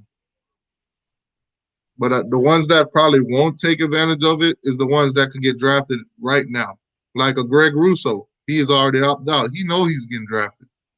Yeah. I don't think Zach McLeod would come back even if they canceled the season or only played 4 or 5 games. But Zach, I think Zach probably would come back because he don't have no solid tape right now. He don't have no solid tape for where you could say, you know, if you was an NFL team right now, would you draft him? Well, I mean, if I was an NFL team, based off of what the NFL has done, Greg Rousseau runs a good chance of not getting drafted. Because I know a lot of people are looking at him as a first-round pick. We thought the same thing about Gerald Willis. But they only had 1 year of tape on Gerald Willis. That's all they've got on Greg Rousseau. I hope this doesn't turn around and bite him in the ass. Yeah, but you got to look at Greg Rousseau tape, and then you got to look at what he's going to be doing towards getting drafted. Because I'm pretty sure he's going to be working with scouts and teams and stuff like that. There's going to be a lot of teams in contact with him about workouts and stuff like that. You know, come in and let's see what you got, that kind of thing. So I do believe he'll get drafted. Now, will they be the first round or, you know, 3, 4, somewhere in that area? I still think he gets drafted because you got to look at it. He behind Chase Young, he was the best defensive end out there, and then we got the third best in Rochi. So a lot of teams are going to be looking for that position, and when it comes down to it, he's known as the best in that position. So I think he does get drafted. But now, whether he plays this season and get drafted in the first round to maybe the first to the four now, it's a little bit tough to call. And that's what I'm worried about. And like I said, I mean, none of us thought Gerald Willis was going to go undrafted. And I'm sure he worked with people between, the combine and the season ending. And I mean, and I was just as surprised as everybody else that he went undrafted. So that's what makes me worry about, something along the same lines happening to Greg. Yeah, see, and that's another thing too. Hurricane Miller said Greg is young. That's another thing too. Team's gonna look at it like, if we get this guy in at a younger age, we could have him for a longer time period, or we can develop him early and have him his prime will be set a lot earlier than other people, the other defensive ends. So a team that could develop him early, they got a guy that's young and energetic for a while. Well, you can say the same thing about Gerald Willis. He was only a year or two older than Greg Rousseau. Right. See, when you have a kid that come out their freshman season and just dominate like that, if you could get them on a team drafted and perform like that in the NFL, and don't sustain no injuries or something like that, then you're gonna have a dog on your team for a while. And that's just something that's completely unpredictable of whether or not they'll get caught by the injury bug. I thought, somebody like I thought somebody like Frank Gore wouldn't have much of an NFL career because of it, but I was completely wrong because he had the injury bug when he was at Miami. Blew out both of his knees. News just came in. Frank Gore will play until 2030. You know what? It would surprise me. He's a grandpa in the NFL when it comes to running backs. Man, that dude, for him to be in the NFL as long as he is and still playing now, it's amazing.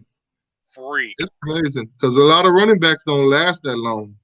I mean, even the top running backs. Look at Todd Gurley. Injuries have been killing him. I'll probably give him another 3 seasons or so. And even big time running backs. I mean, what have you heard? Trent Richardson and Mark Ingram? You just went in and out for a sec. Oh, my bad. I said, what have you heard out of Trent Richardson or Mark Ingram? Well, Trent Richardson, that's a big bust right there. The last time I see him, he was playing in the XFL. Which, by the way, the XFL will be back up soon. The Rock and the company, they acquired the XFL. They paid like $15 million. Now, I want to make it clear that it's not just The Rock. He has business partners. So everybody's saying, The Rock owned the XFL, which is true partially. He owned parts of it. Him and his business partners, they're going to revamp it, do whatever they do. But it'll be great to have that extra, football time, because around the off season for the NFL and college, that's when it gets a little bit bored. Unless you like baseball and you're a big basketball fan, which basketball pretty much ends all the time during April. So you have that dead period where the XFL will kick in and give us something to watch football-wise. And I got to admit, watching the couple games that did happen this season with the XFL, it was pretty interesting. I think the XFL first came out. I was a fan of it when it first came out back in the early 2000s. Yeah, that's another question too. Like with The Rock being a part of this, would they actually have a team from Miami? Because that's what the XFL need to. They need to expand teams because it's too far spread. for you to be a fan in like the Georgia, Alabama, and all those areas, you'd have to drive to Tampa, and it's going to be a lot harder to get fans all the way from South Carolina, North Carolina, Georgia, and all those areas to come down to Tampa to watch. So I think they do need to, expand a little bit on teams, because I think right now they have 8 teams. They maybe need to add a couple more to fill in some of those gaps. I mean, all these leagues are small. I mean, look at the NFL or the AFL back when they started. I mean, they had a lot less teams. So I mean, expansion is something that happens over time with these leagues. Right. But I think from the jump, they need to probably try to get 4 or 5 more teams in there to fill out some of those gaps, because it's too far spread. Well, they have to find somewhere to play too. I mean, where would a team, say in Miami, play? They would either have to work out a deal with the Dolphins, which would never happen, or work out a deal to be able to play in Marlins Stadium like FIU does, or maybe on FAU's stadium in Boca Raton. Right. I mean, they could even do they could possibly do what's it called, the Marlins Stadium, because we played FIU there, so I think that's something they could probably work out with FIU and the Marlins. Yeah, but I mean, in the XFL doing, like in the spring when the NFL's off season, that's when baseball's going. So, I mean, it has to be when the Marlins aren't playing there either.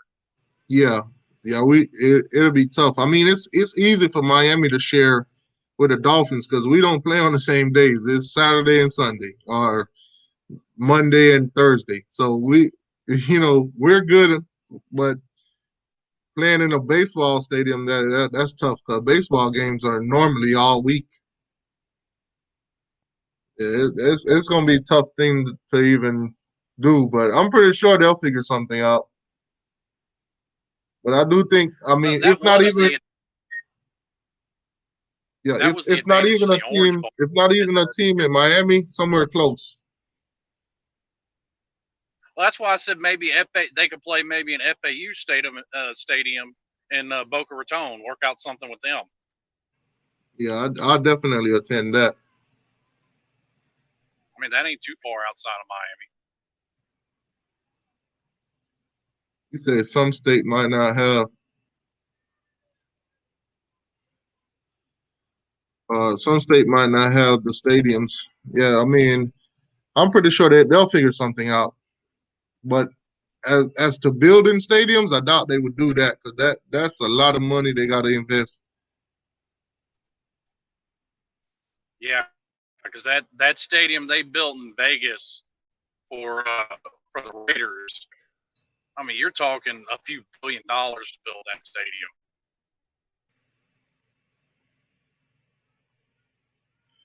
Oh, come on, man.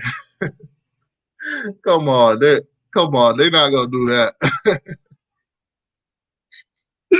I got to laugh at that one, man. Oh man, that'll be a big failure for the XFL if they did that. That'll be a failure. That'll be their downfall if they did that. Hey, boss, well, I'm just about offloaded. I'm finna hit this road. I appreciate you letting me come on. All right, man. Anytime, man. I appreciate it. Y'all be good. Take it easy. You too, man. All right, so here we got Anthony. What's going on, Anthony? Hey, honestly, in a way, the reason why the Hurricanes are having trouble in general trying to build the stadium, even though it's in Coral Gables, is because the Martins basically made the county pay for the stadium, and I highly doubt no other state is going to allow that after they saw what happened with the Marlins Stadium, that they didn't even privately fund the stadium. The county paid for that stadium. Miami-Dade County paid for the Marlins Stadium. Right. So no one's gonna allow, no state is gonna allow a team to build a stadium if they have a new team for the XFL. In general, they would have to share it with a pro team. Honestly, Right. and do the Dolphins even use the stadium during the spring, like for training camp and stuff, or No, they don't. They don't use it for that. They have their own training areas and stuff like that. They don't use the stadium for it. Yeah, that's what I'm saying. If we get an XFL team in Miami, they could use Dolphin Stadium, whatever it's called now. Now, but the thing is with the XFL, building and probably gonna be a competitor in the future. Would the NFL or the Dolphins in general, would they want to share their spotlight with them? Would they want to share their stadium with them? No, I don't think the Rock. I read somewhere the Rock is thinking of having the XFL be a feeder system for the NFL, like to have, let's say, you know how some teams draft quarterbacks that are not ready for the NFL yet? They can Right. send them to the XFL, train them up. Okay, so you mean kind of like the Minor league. JBA, kind of like the JBA, where kids will go play basketball, is the ones that don't want to necessarily go to college and still make it into the NBA. So they still go to kind of college. like a development for the NFL. Yeah, Basically, you draft kids that you don't necessarily think is ready to play right away. So you put them down in the XFL for them to play and pick up experience, and when you need them, you pull them. Yeah, and honestly, I think what the XFL is going to eventually do is they might be able to convince like high schools to let their kids go straight to the XFL, and they can develop them there, and then basically the NCAA doesn't become a minor league system. The XFL does, and we can draft players from the XFL instead of college and stuff Right. like that. So basically you'll have like a second option to college. Yeah, for So drafting. you'll have the kids that wants to go straight to probably go to the XFL play and go that direction without the academical stuff. Yeah, without having to worry about, because realistically, do you think these student athletes go there to actually go for an education? No, they mainly go there for sports and stuff like that. Now, when you look at a student athlete going to these universities for sports, there are probably 70% of them that's going there just mainly for sports, trying to make it to the next level. And then you'll probably have the 30% that know there's a possible chance that they can make it, and then they have this basically academical scholarship that they're taking advantage of. So probably 30% of them take advantage of that scholarship. And is it rare that you see like these pro athletes go back to college to finish their degree, whatever degree they were majoring in before? Yeah, it depends. It depends. It depends on the person, the player itself. Because some of these players they make it to the NFL and they still go back, regardless of them being in the NFL or not. But I got somebody else in the back. I'm gonna bring them on. So it was nice talking to you, Anthony. Okay, If you want, we could pick this back up another time. But I got somebody else in the back right now. Let me let them get on. Okay, all right, man. Thank you for all the support and coming on, boss. Okay, bye. Probably go to the XFL play and go. Yo, you gotta kill the background. Kill the background. Hold on. Yeah. Yo, what's going on, boss? How you doing, man? Yeah, we hear you perfectly. Okay, T2Y. What's going on, man? So what's the deal, man? We gonna play or what? Right now, bro, I don't have that answer, man. It's been day by day right now. It's been day by day. Right now, they saying it's a go, but next week they could be saying, "Oh, nah, this happened, that happened. We're gonna move to the fall." So right now, we just taking it day by day. We can't. we can't move to no fall or spring. Either way we go play or not, because how the hell we go play one seed 10 games and then have a couple months off and then play 12 games? Yeah, it ain't gonna happen that way. See, if it happened in the fall, then the teams in the fall gonna play. They're gonna play their conference championship and they're gonna get it over with. So the teams that do play in the spring, it's gonna be like a whole different league. Talking about Pac-12 and the Big Ten. Yeah, and all those other small conferences. So you'll Man, probably end up with 2 different champions. it can't be no two different champions. You and I, trust me, we all know that. It can't We be all two. know that. Oh no. See that? Who this on the right side right here? Who? I'm looking on my screen. I'm looking on my TV. Nah, ain't nobody on the side. It's just me and you on the screen right Oh, now. now it's just you. Nah, yeah, it's just us. Yeah, yeah. You and Lonzo, y'all talking about y'all hand stuff. Nah, old dude was on the screen. But hey, why you have three people?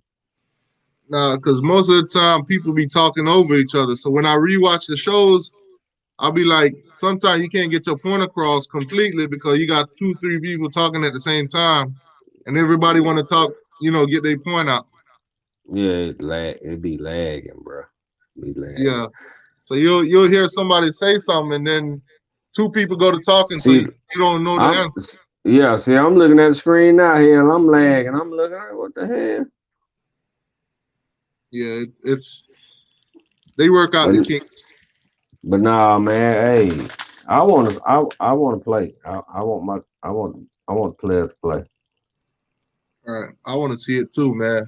Like I've been telling Lonzo, them kids are pretty more. They're more safe being at school than being at home. Exactly. And But they not when we they got go to home. When they go home, they're not gonna stay inside. They're gonna hit up no. all their homeboys and shit. Hey man, let's go do this. Hey, let's go get some chicks. This and that. And we got the same amount of kids, so And you already know Miami right now is Corona pandemic area, #1. yeah, I'm not coming there until all that's over with. Yeah, where For you real. located, boss? I'm in Alabama. Oh, okay. Yeah, Yeah, I'm in Alabama. A lot of Miami fans are spread right now. I got a lot Mhm. of them in South Carolina, North Carolina, Georgia areas. Some even in Tennessee. Yeah, I had went to the Miami Florida State game last year, you know, and I was on TV. I now for real though, bro. That atmosphere is something serious though.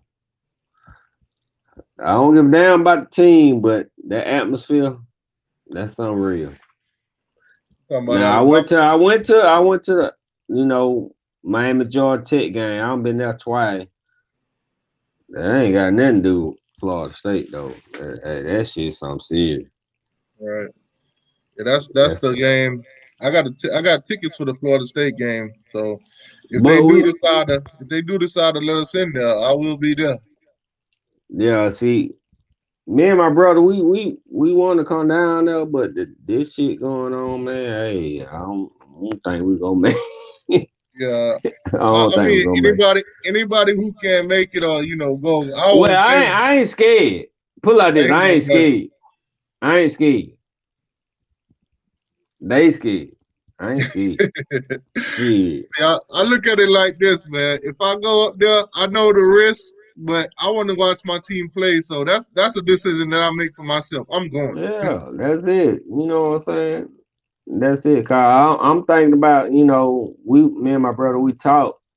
If they have fans, we might go to the Louisville game. You know what I'm saying? We might go up there and check that game out. Yeah, that's right But around the and corner. then in my mind though, but my mind different from my brother. I'm thinking about the police and stuff, what going on, you know, Breonna Taylor, you know, see, that's how my mind be thinking. So All right. I don't know. Yeah, man. But I don't know if you listen to a rapper named Plies. Clyde, Yeah. yeah, Yeah, see, come on, Plies came man. out and said, I'm gonna show you what he said. I'm gonna show you what he said. And I agree with him totally, man.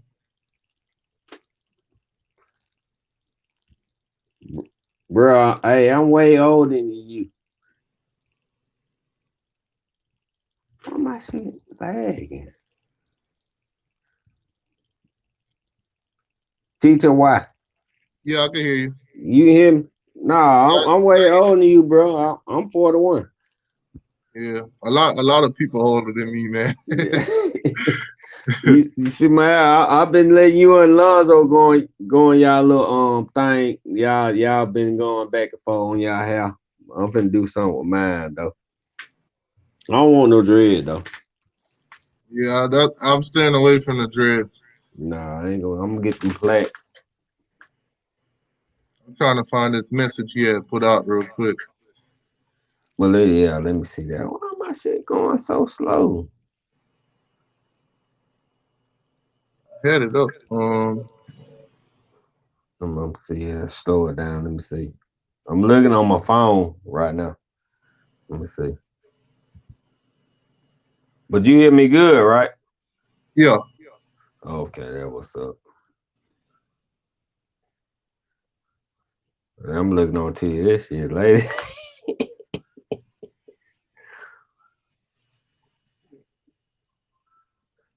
What Ply? What talking about?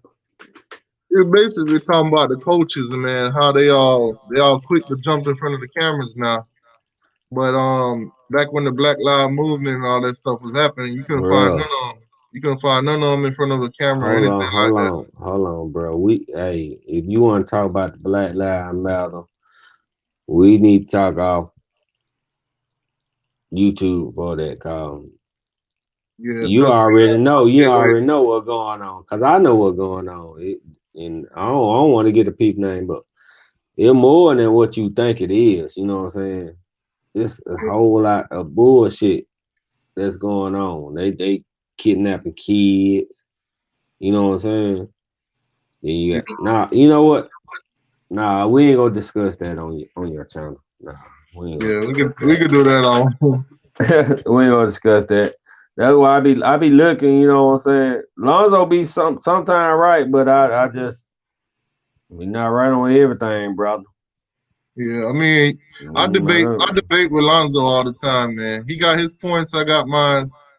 But I mean he right about, you know, should these kids play or whatever, you know what I'm saying? He might be right about that, but you know, it all depends on the parents, you know what I'm saying? If the parent want to let them play. But Check it out. This is what he said though. That's front and center right now. They're in front of the big time. I'm looking on my phone. Head coaches. That's front and center right now. They're in front of every camera. They're on every big sports outlet right now. Fighting for college football. They fighting. It gotta happen. Can't do this to these kids. They need this. Hell yeah. But a couple months ago, no one can find y'all for the Black Lives Matter movement. No one can find y'all. He's screaming for injustice in the system. Y'all might have signed. You might have walked with him somewhere. But why you ain't just send out a tweet about saving the football season? Wow. No, you in front of the cameras now. You got solutions and all. But you ain't had solutions for none of these kids or the parents when the Black Lives Matter movement was going on. You had no solutions. Bruh. But all of a sudden, no, they're safe. No, they're safe. No, they're safe. So if you know how bad it is for them back home, it just in the system. You know how bad it is going back home, of course. So it's okay to fight to be able to use their talents and their abilities. But it ain't okay to fight for them when they trying to get some equality and justice. Couldn't find you. You ran from the camera. When it was a social issue going on in this country. But you front and center. You live it. You upset. How could you do this to my kid? Hold on, brother.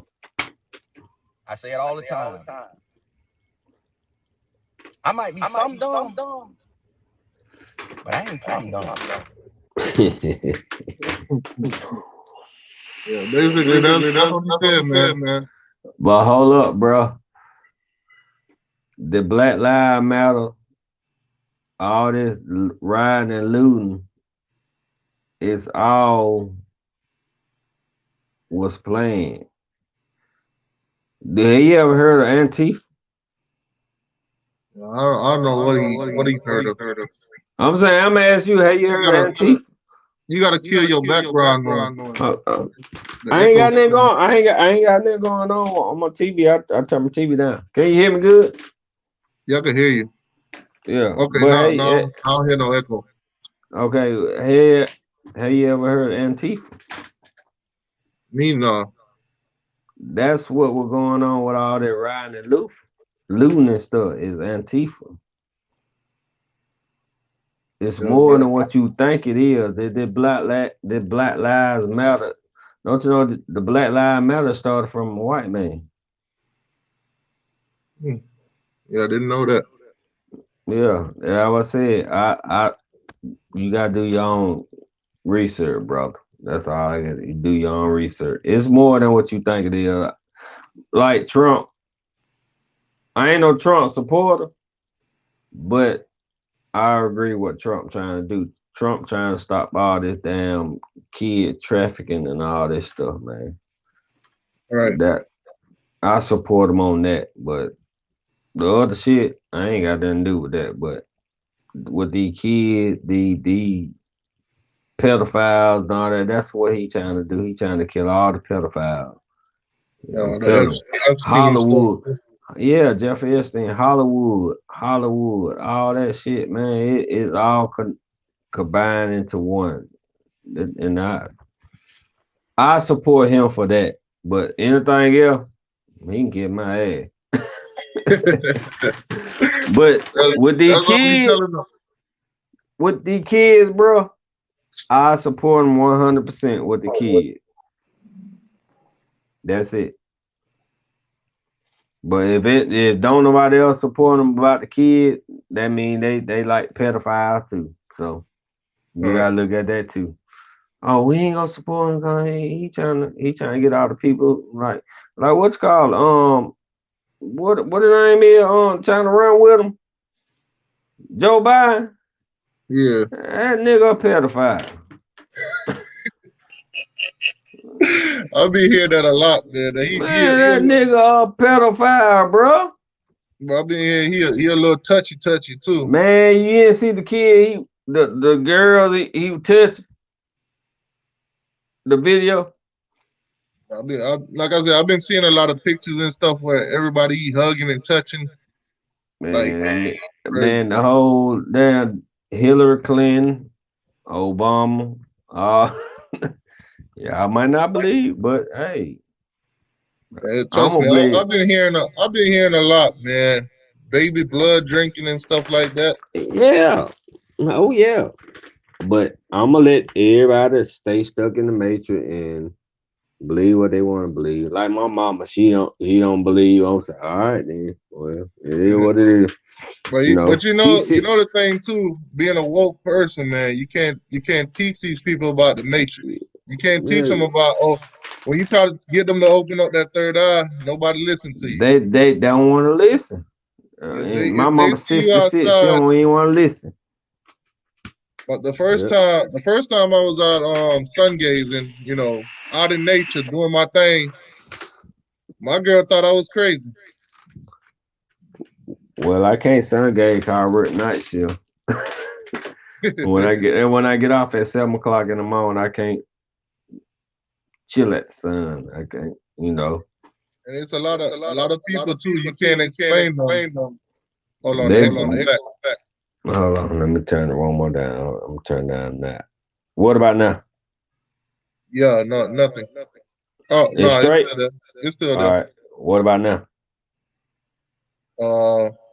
That should It's be low. good, right? It's low. It low now, right? Yeah, it's low. Yeah.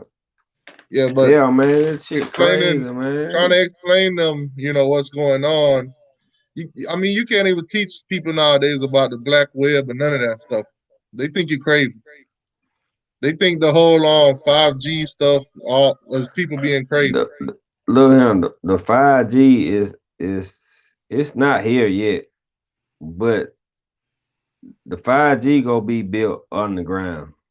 It's not gonna be in the tower where everybody think it gonna be. It's gonna be built underground. Yeah, they already started. Yeah, it's underground. You know what I'm saying? They gonna build that up underground. The thing about it, if you go deal with 5G with your phone and stuff, just don't put it towards your head. You know what I'm saying? All If right. you go use your phone, use it like, speakerphone. Richard said politics. Nah, Richard, we've been covering football for about an hour and a half now. It's just everybody they don't want the truth, man. And I'm tired of it, man. I'll be trying to tell my family about the stuff. They don't want to listen. I said, okay then, all right. I think what I'm gonna do probably on one of these Sundays, maybe like once a month, just do a stream where all we do is talk, politics and what's going on in the world. Oh, boy, hey, they don't want me on that. Where it just be open to everybody. They come in and get their opinions and stuff. Look, man, everybody hate Trump. Everybody hate Trump. But they are not paying attention what Trump doing. Trump is trying to goddamn drain the swamp, get all this goddamn, they goddamn seducting these goddamn kids, getting their adrenochrome and all that shit. That's what he trying to do. And people fair realize they not paying attention to what he doing. They worrying about, I'm gonna get a stimulus check.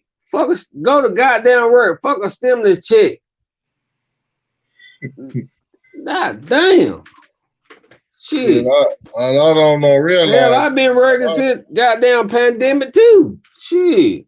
A lot of people don't realize the stuff don't affect them until it do. Like I got 3 daughters and I got a son on the way. Yeah, I got my youngest daughter is 8. I got 4 girls, so if one of them I got 3 that, they gonna snatch my kids up, man. They gonna kill me first.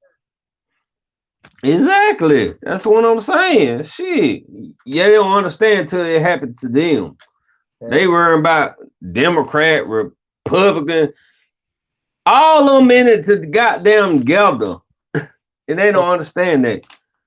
It's puppets, man. None of them don't control what goes on. It's all being controlled by the elites. Yeah, it's all together.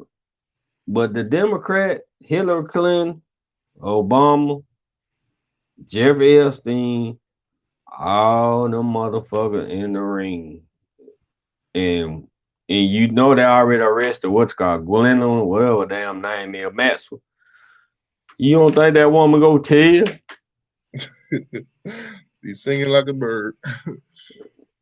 She is in protected custody right now. She go tell.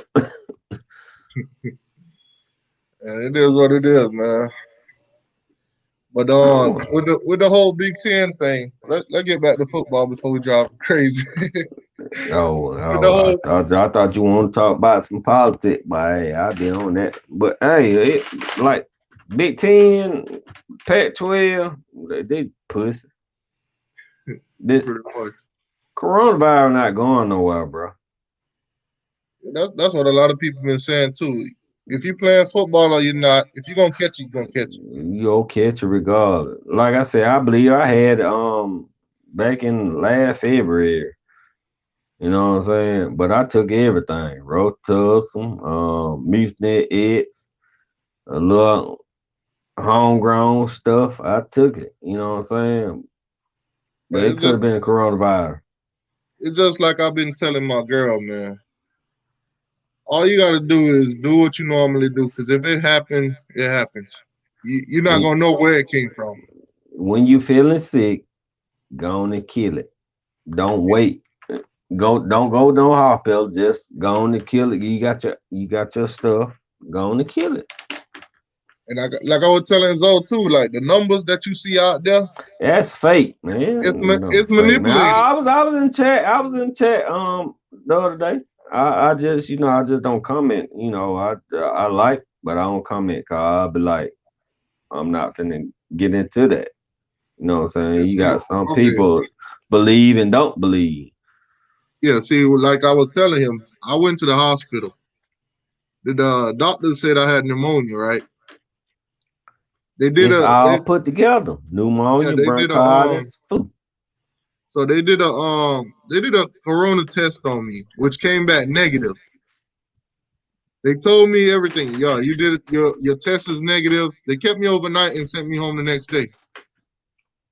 But in their report to to all the numbers and all that stuff, they put in that report that I was positive.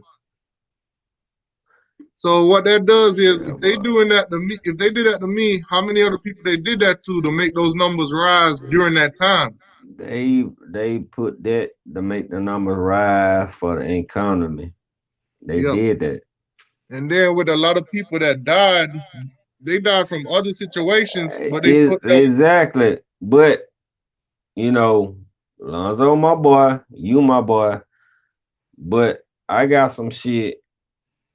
His homeboy, but I ain't gonna put out. We got talk about it off camera. Fred the godson, who say he died from coronavirus. Yeah, if you go to the hospital right now, I ain't. This what I seen, heard, or whatever. You know what I'm saying? So I ain't gonna put that out there. You know what I'm saying? So it is what it is, though. They put a lot. Put like that. They put a lot of shit. Say you die from coronavirus, but you don't actually die from coronavirus. It be other shit that you done did. They done killed you and they say coronavirus. Right. Because I've been, like I said, I've been seeing that too. The hospital, if you come in there and you die, you probably died from a heart attack. They put down corona. Bro, it's a whole lot of shit going on with what Trump doing, man. I'm telling you, man. I ain't no Trump supporter, but I'm just saying it's a whole lot of shit going on, man. I'm telling you. If you just we got a look up information.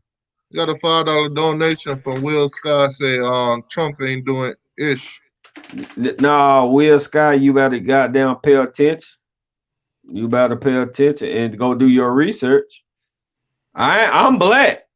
Trump white. And I know what yeah, but then you see how that's how it is. You know what I'm saying? I ain't no Trump supporter. I ain't no Joe Biden supporter. I ain't no president supporter for real, because they go get rich, not me. Shit. But I know what Trump doing because Trump said it. He said it gonna be some goddamn. That's a question. That's a question I want to answer from some people, man. You don't support Trump and you don't believe in Biden. When it comes time to vote, who you gonna vote for? They don't, man. They don't worry about these kids, man. That's what I'm worried about. These kids being trafficking, taken overseas. When they let's say they come from, they get a child from Miami, they going to Ohio. That's where the big base at, in Ohio. And then when they leave Ohio, they going overseas. You know what I'm saying? But people don't want to believe this shit. So I just I just shut my mouth on it, you know what I'm saying, and believe that was Trump trying to kill. That's why he closed the border, bro. He closed the border to stop this child trafficking shit, Pizzagate. But don't nobody want to believe this stuff. They stupid.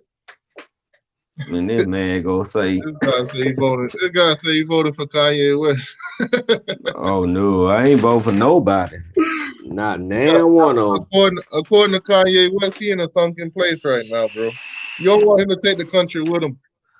I ain't vote for nan one of them. I just know what Trump doing. That's all I care about. If he go stop this trafficking these kids and stuff, that's all I care about, bro. I don't care who the president. Just stop this stuff. You know what I'm saying? The kid caught. I ain't telling nobody not to vote or anything like that, but it's gonna be tough to even vote for either one of them. Bro, I can send you a video right now where they don't molest this child. Her eyes look like a pounder bell. Getting the adrenochrome, and you could be thinking, you know what I'm saying? A lot of these Hollywood folk. Nah, I don't need to put this on your channel. Nah, I ain't gonna put this on your channel, bro. Trust me, I've been hearing it, man. No, they might try to come kill me. No. Man, Katy Perry, you name them. Yeah, man. Hey, man, it pisses me off, you know what I'm saying? And then, you know, I'll be trying to tell the people to wake the fuck up. Wake the fuck up. Y'all talking about Joe Biden. Joe Biden is one of them. Hillary Clinton, one of them. Obama, one of them. Well, let's get the football. Fuck that. Let's get the football. Let's go. Brevin Jordan, he ready. Brevin Jordan, he ready. He ready. He said he ready. Oh man. Yeah. What about hey, bro. Hey, what about Jake Garcia situation? How you feeling on him? Are they starting to crystal ball him towards Miami now? Look at him. No. Damn that. Y'all not finna be trying to recruit another quarterback outside of goddamn Derek King. And we got goddamn Nicole Perry.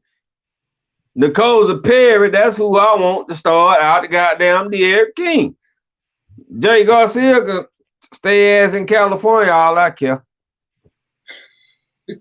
I'm telling y'all don't want to get Nicole no shot. Y'all damn, when goddamn Tate Martell came in, you Tate Martell. Damn, Nicole Perry could throw that motherfucker. Right. I'm getting tired of this shit. Jake Garcia. Jake Garcia still in high school, and you want to talk about he want to be the starter next year after Derek King gone. No, man, I'm tired of that, bro. I'm tired of these. I'll be trying to tell them, bro, if they started Perry last season, half of the games we lost. If Perry would have started the first game of last season, we would probably be goddamn 11-1 or something like that. I'm tired of these folks. They don't like Perry because he black. That point blank. And I'm tired of it. That's why I stopped making video, man. I'm tired of making video. A lot of people don't listen, man. They think, hey, we got this kid coming in, that coming in. Work with the ones, develop the ones that you got. Yeah. Nicole Perry is the truth. In this offense, Nicole Perry he'll be just like the Derek King. Shit. That's what I've been hearing. The man can run. The man got an arm like Michael Vick, bro. If you go back and look at Nicole's game, how he throw the ball, it's just like Mike Vick. He ain't fast as Mike Vick, but he can throw like Mike Vick. You just look at it. But everybody want the great white hoe. They want Tyler Van Dyke, but Tyler Van Dyke is a pocket. He's a pocket quarterback. He tall. He good. He tall, but he's like a pro style. Right. The system that Reed Lashley running, it fit Nicole Perry way more. Yeah. So with Tyler Van Dyke, I think he should be Kosey's backup. You know, backup. Yeah, and they talking about we want Jake Garcia. What about How you feel about Tate Martell? You think he should just transfer and get out of there?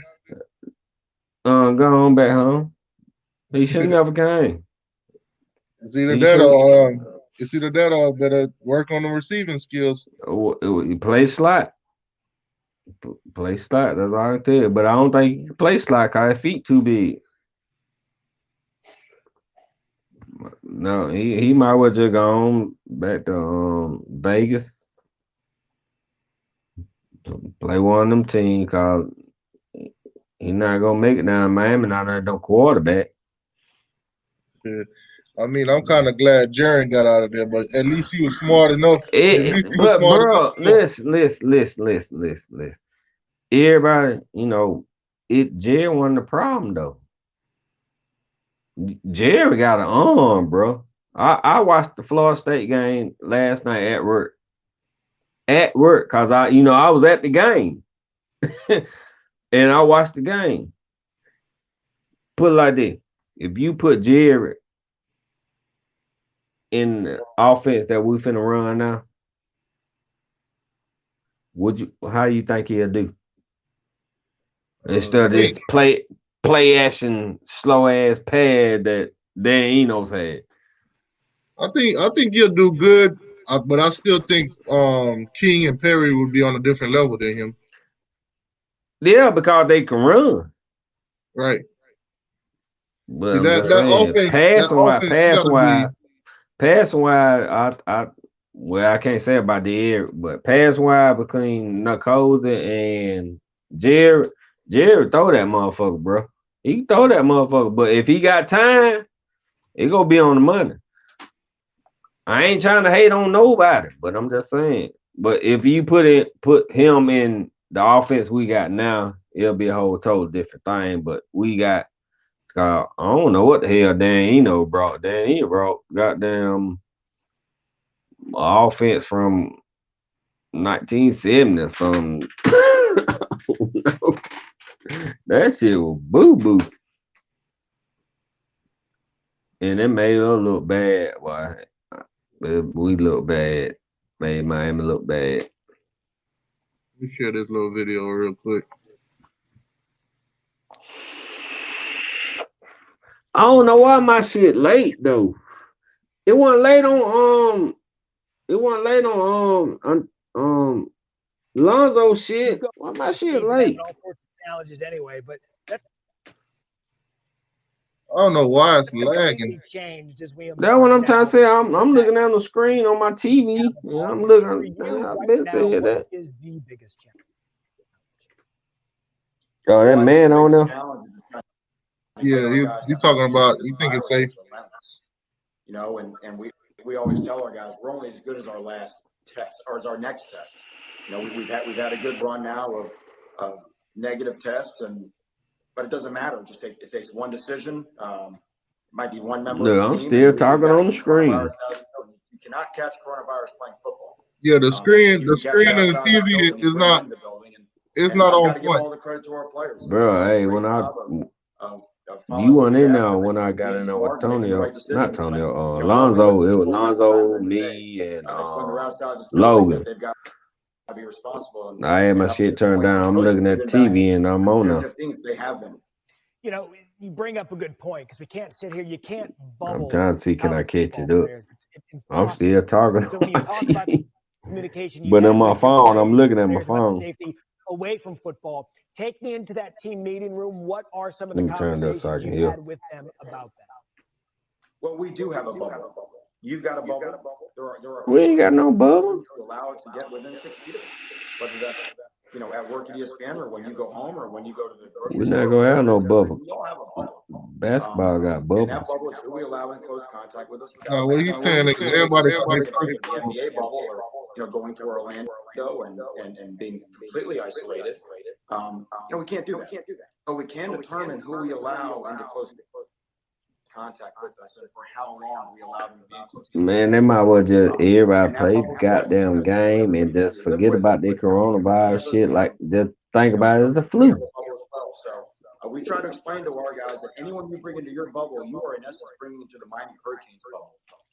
So you got to be smart, and you know, look, we live in Miami. We're not in a small college town. Our players have been around people here all summer. They had to make that choice. We've been in a county that's TGY. one of the hot spots in the month of June, July. I know you don't play that. You don't see my damn name. I sent you. Our ability to, you know, put up the testimonials we have up to this PS4. You got. Like I said, we got to do it. What's your PS4? I sent you a friend request. Them 305. Did I already respond? No, you got your dang TY2 exclusive, right? Yeah. Cause I had I was playing the game and I heard you and I was talking. I said, "Damn, that TTY." And I jumped on your name and I tried to see and I sent you a message. I said, "This them Kane Harris." But I think I responded. Now you didn't call. You still stuck on friendly. Yeah, self. Yeah, that me. Them 305. Them can't have. I'm gonna have to check my thing because I haven't been playing much. Sometimes when you see online, them my kids. No, cause when that night you played, you didn't play. Your kid was bothering you. You got out real quick. That's why I said I jumped on your name because I heard you. Cause I know your voice. I heard you, and I said, "Damn, that TTY." And I sent it, and I sent my friend request, and I sent a message. I said, "This them 305. This them can't have us." What game you were playing? Call of Duty? Call of Duty. Okay. Yeah. Okay. I'm on Call of Duty all the time. Yeah, I'll be on, in the morning time because I work at night. You know what I'm saying? That's how I be catching our shows. Sometimes I be at work. When I'm at work, I watch it. It might be rewatch squad or it might be live. But on the weekend, I watch y'all on the weekend. Yeah. Right now we I only play pretty much on Call of Duty. Yeah. Let me turn this down, cause I don't know. It ain't me. I don't know. I got my TV down. I can't hear what you got on your screen. You should be able to hear me through your phone though. Yeah, I got my TV turned down. Okay. Yeah, man, but I'm about to hop off too because I gotta go take these kids to lunch, man. Oh, I'm off tonight. So you see how it late on the screen on the TV? Yeah, if I click on it and I watch it on my own right now, it's always a little bit behind. Yeah, it got me talking crazy and everything. I'm like, yeah, damn, I ain't doing this on this phone. But you watch these shows, you gotta watch them back. Because you watching it talk at the same time, it's not matching up. Yeah, you didn't do a show with Turntale week, did you? No, you did one last night. It wasn't with you, was it? Yeah, it was on with him. We do it. We alternate. So tonight. Well, I ain't friend with him. Yeah, if we on his channel tonight, then it'll be on my channel next week. Oh, that's so I need to subscribe to him then. Yeah, he was clowning last night. Yeah, I don't too much. I was at the game last year. I'm on TV. I was on TV.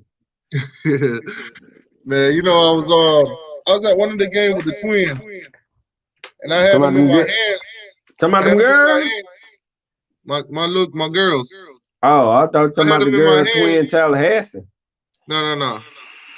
So I had the kids in my hand, and I was holding them up, and the camera came on me.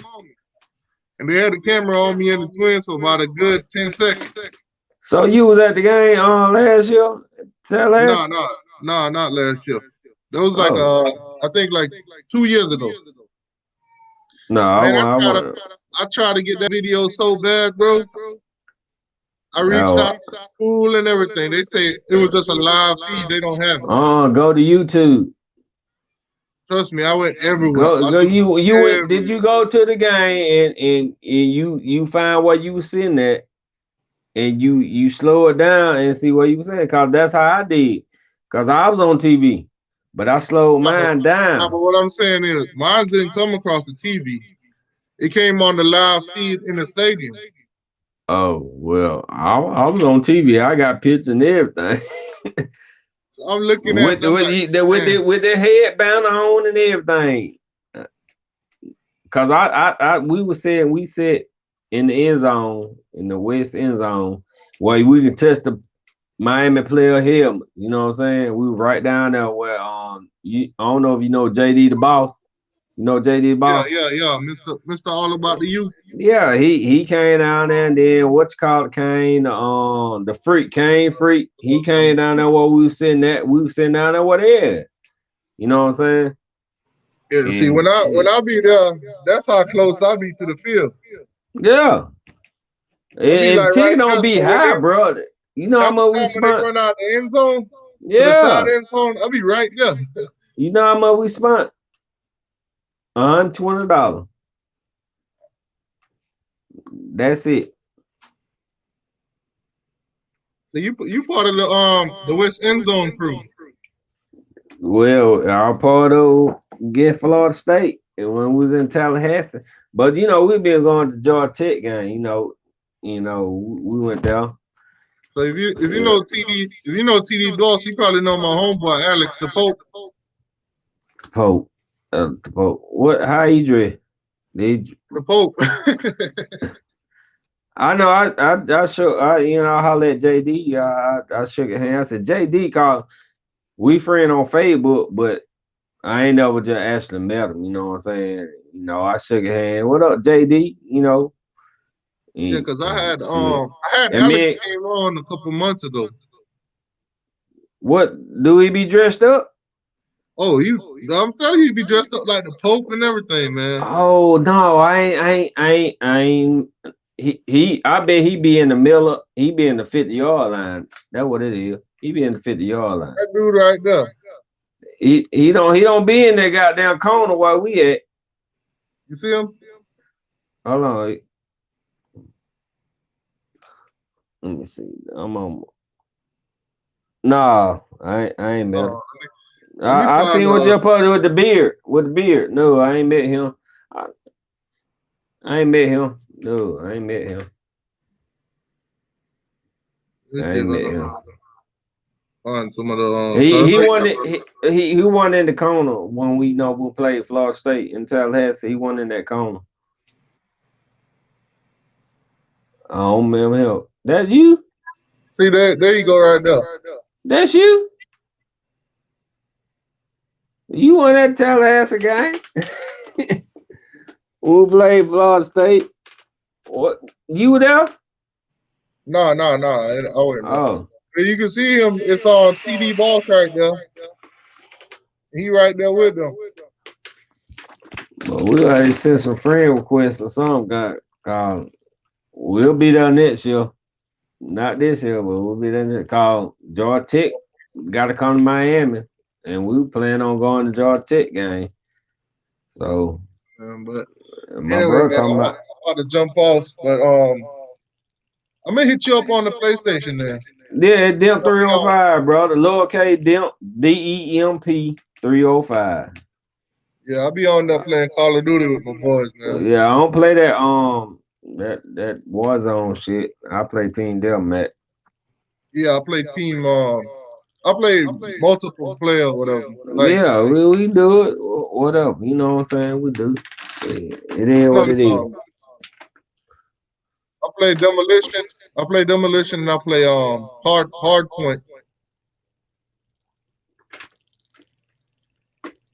I ain't never met him. That's your brother? That's your brother? No, you watching it late. That's on Alex them. That's the West End Zone crew. Yeah, they be in the end zone with my homegirl. Yeah, you can see, if you look to the side, you see TD Boss right there. Well, we'll get the guy. Hey, Carl, it don't look like we gonna be able to watch the game together anyway. Yeah, probably gonna be all on TV. Yeah, if they have a season. Yeah, I've been trying to make my way down to Miami for the longest, boy. You don't know. Yeah, but I'm gonna hop off, man. I gotta go feed these JD. Yeah. Yeah. All right, That's it. all right, y'all. But hey, Everybody in the chat, y'all be easy, man. Thank y'all for all the support. Make sure what? y'all hit that like button on the way out. Well, just hit me up, bro. All Shit, right, them boss. 305. All right, boss. Be easy, man. All right, my nigga. All right, everybody. So I gotta go feed my kids, man. So y'all take it easy. Y'all have a good Saturday. You know, Thursday night I'll be back on. Like I said, whatever happens or develop during this time, we'll talk about it on Thursday night. I'll probably have CJ Canes on with me, and of course, y'all can join on the screen and chop it up what's going on. But other than that, thank you guys. Appreciate all the love. Hit that like button on the way out if you ain't already. If you ain't subscribed to the channel yet, go ahead and do that for me. Thank you. When we reach 10,000 subscribers, I will be giving away $500. I'll pick I'll say maybe I don't know, maybe 50 people, 50 subscribers, because 10,000 are a lot of people to pick from. So I'll pick like 50 people and, cash app them. So help the channel get to 10,000, man. I'm trying to give back. Y'all giving to me, I'm giving back too. So, thank y'all for all your support and love. I appreciate all of y'all. Go Canes. Make sure y'all throw up that U before you leave too, man. Make sure you throw up that U before you leave. All right, y'all.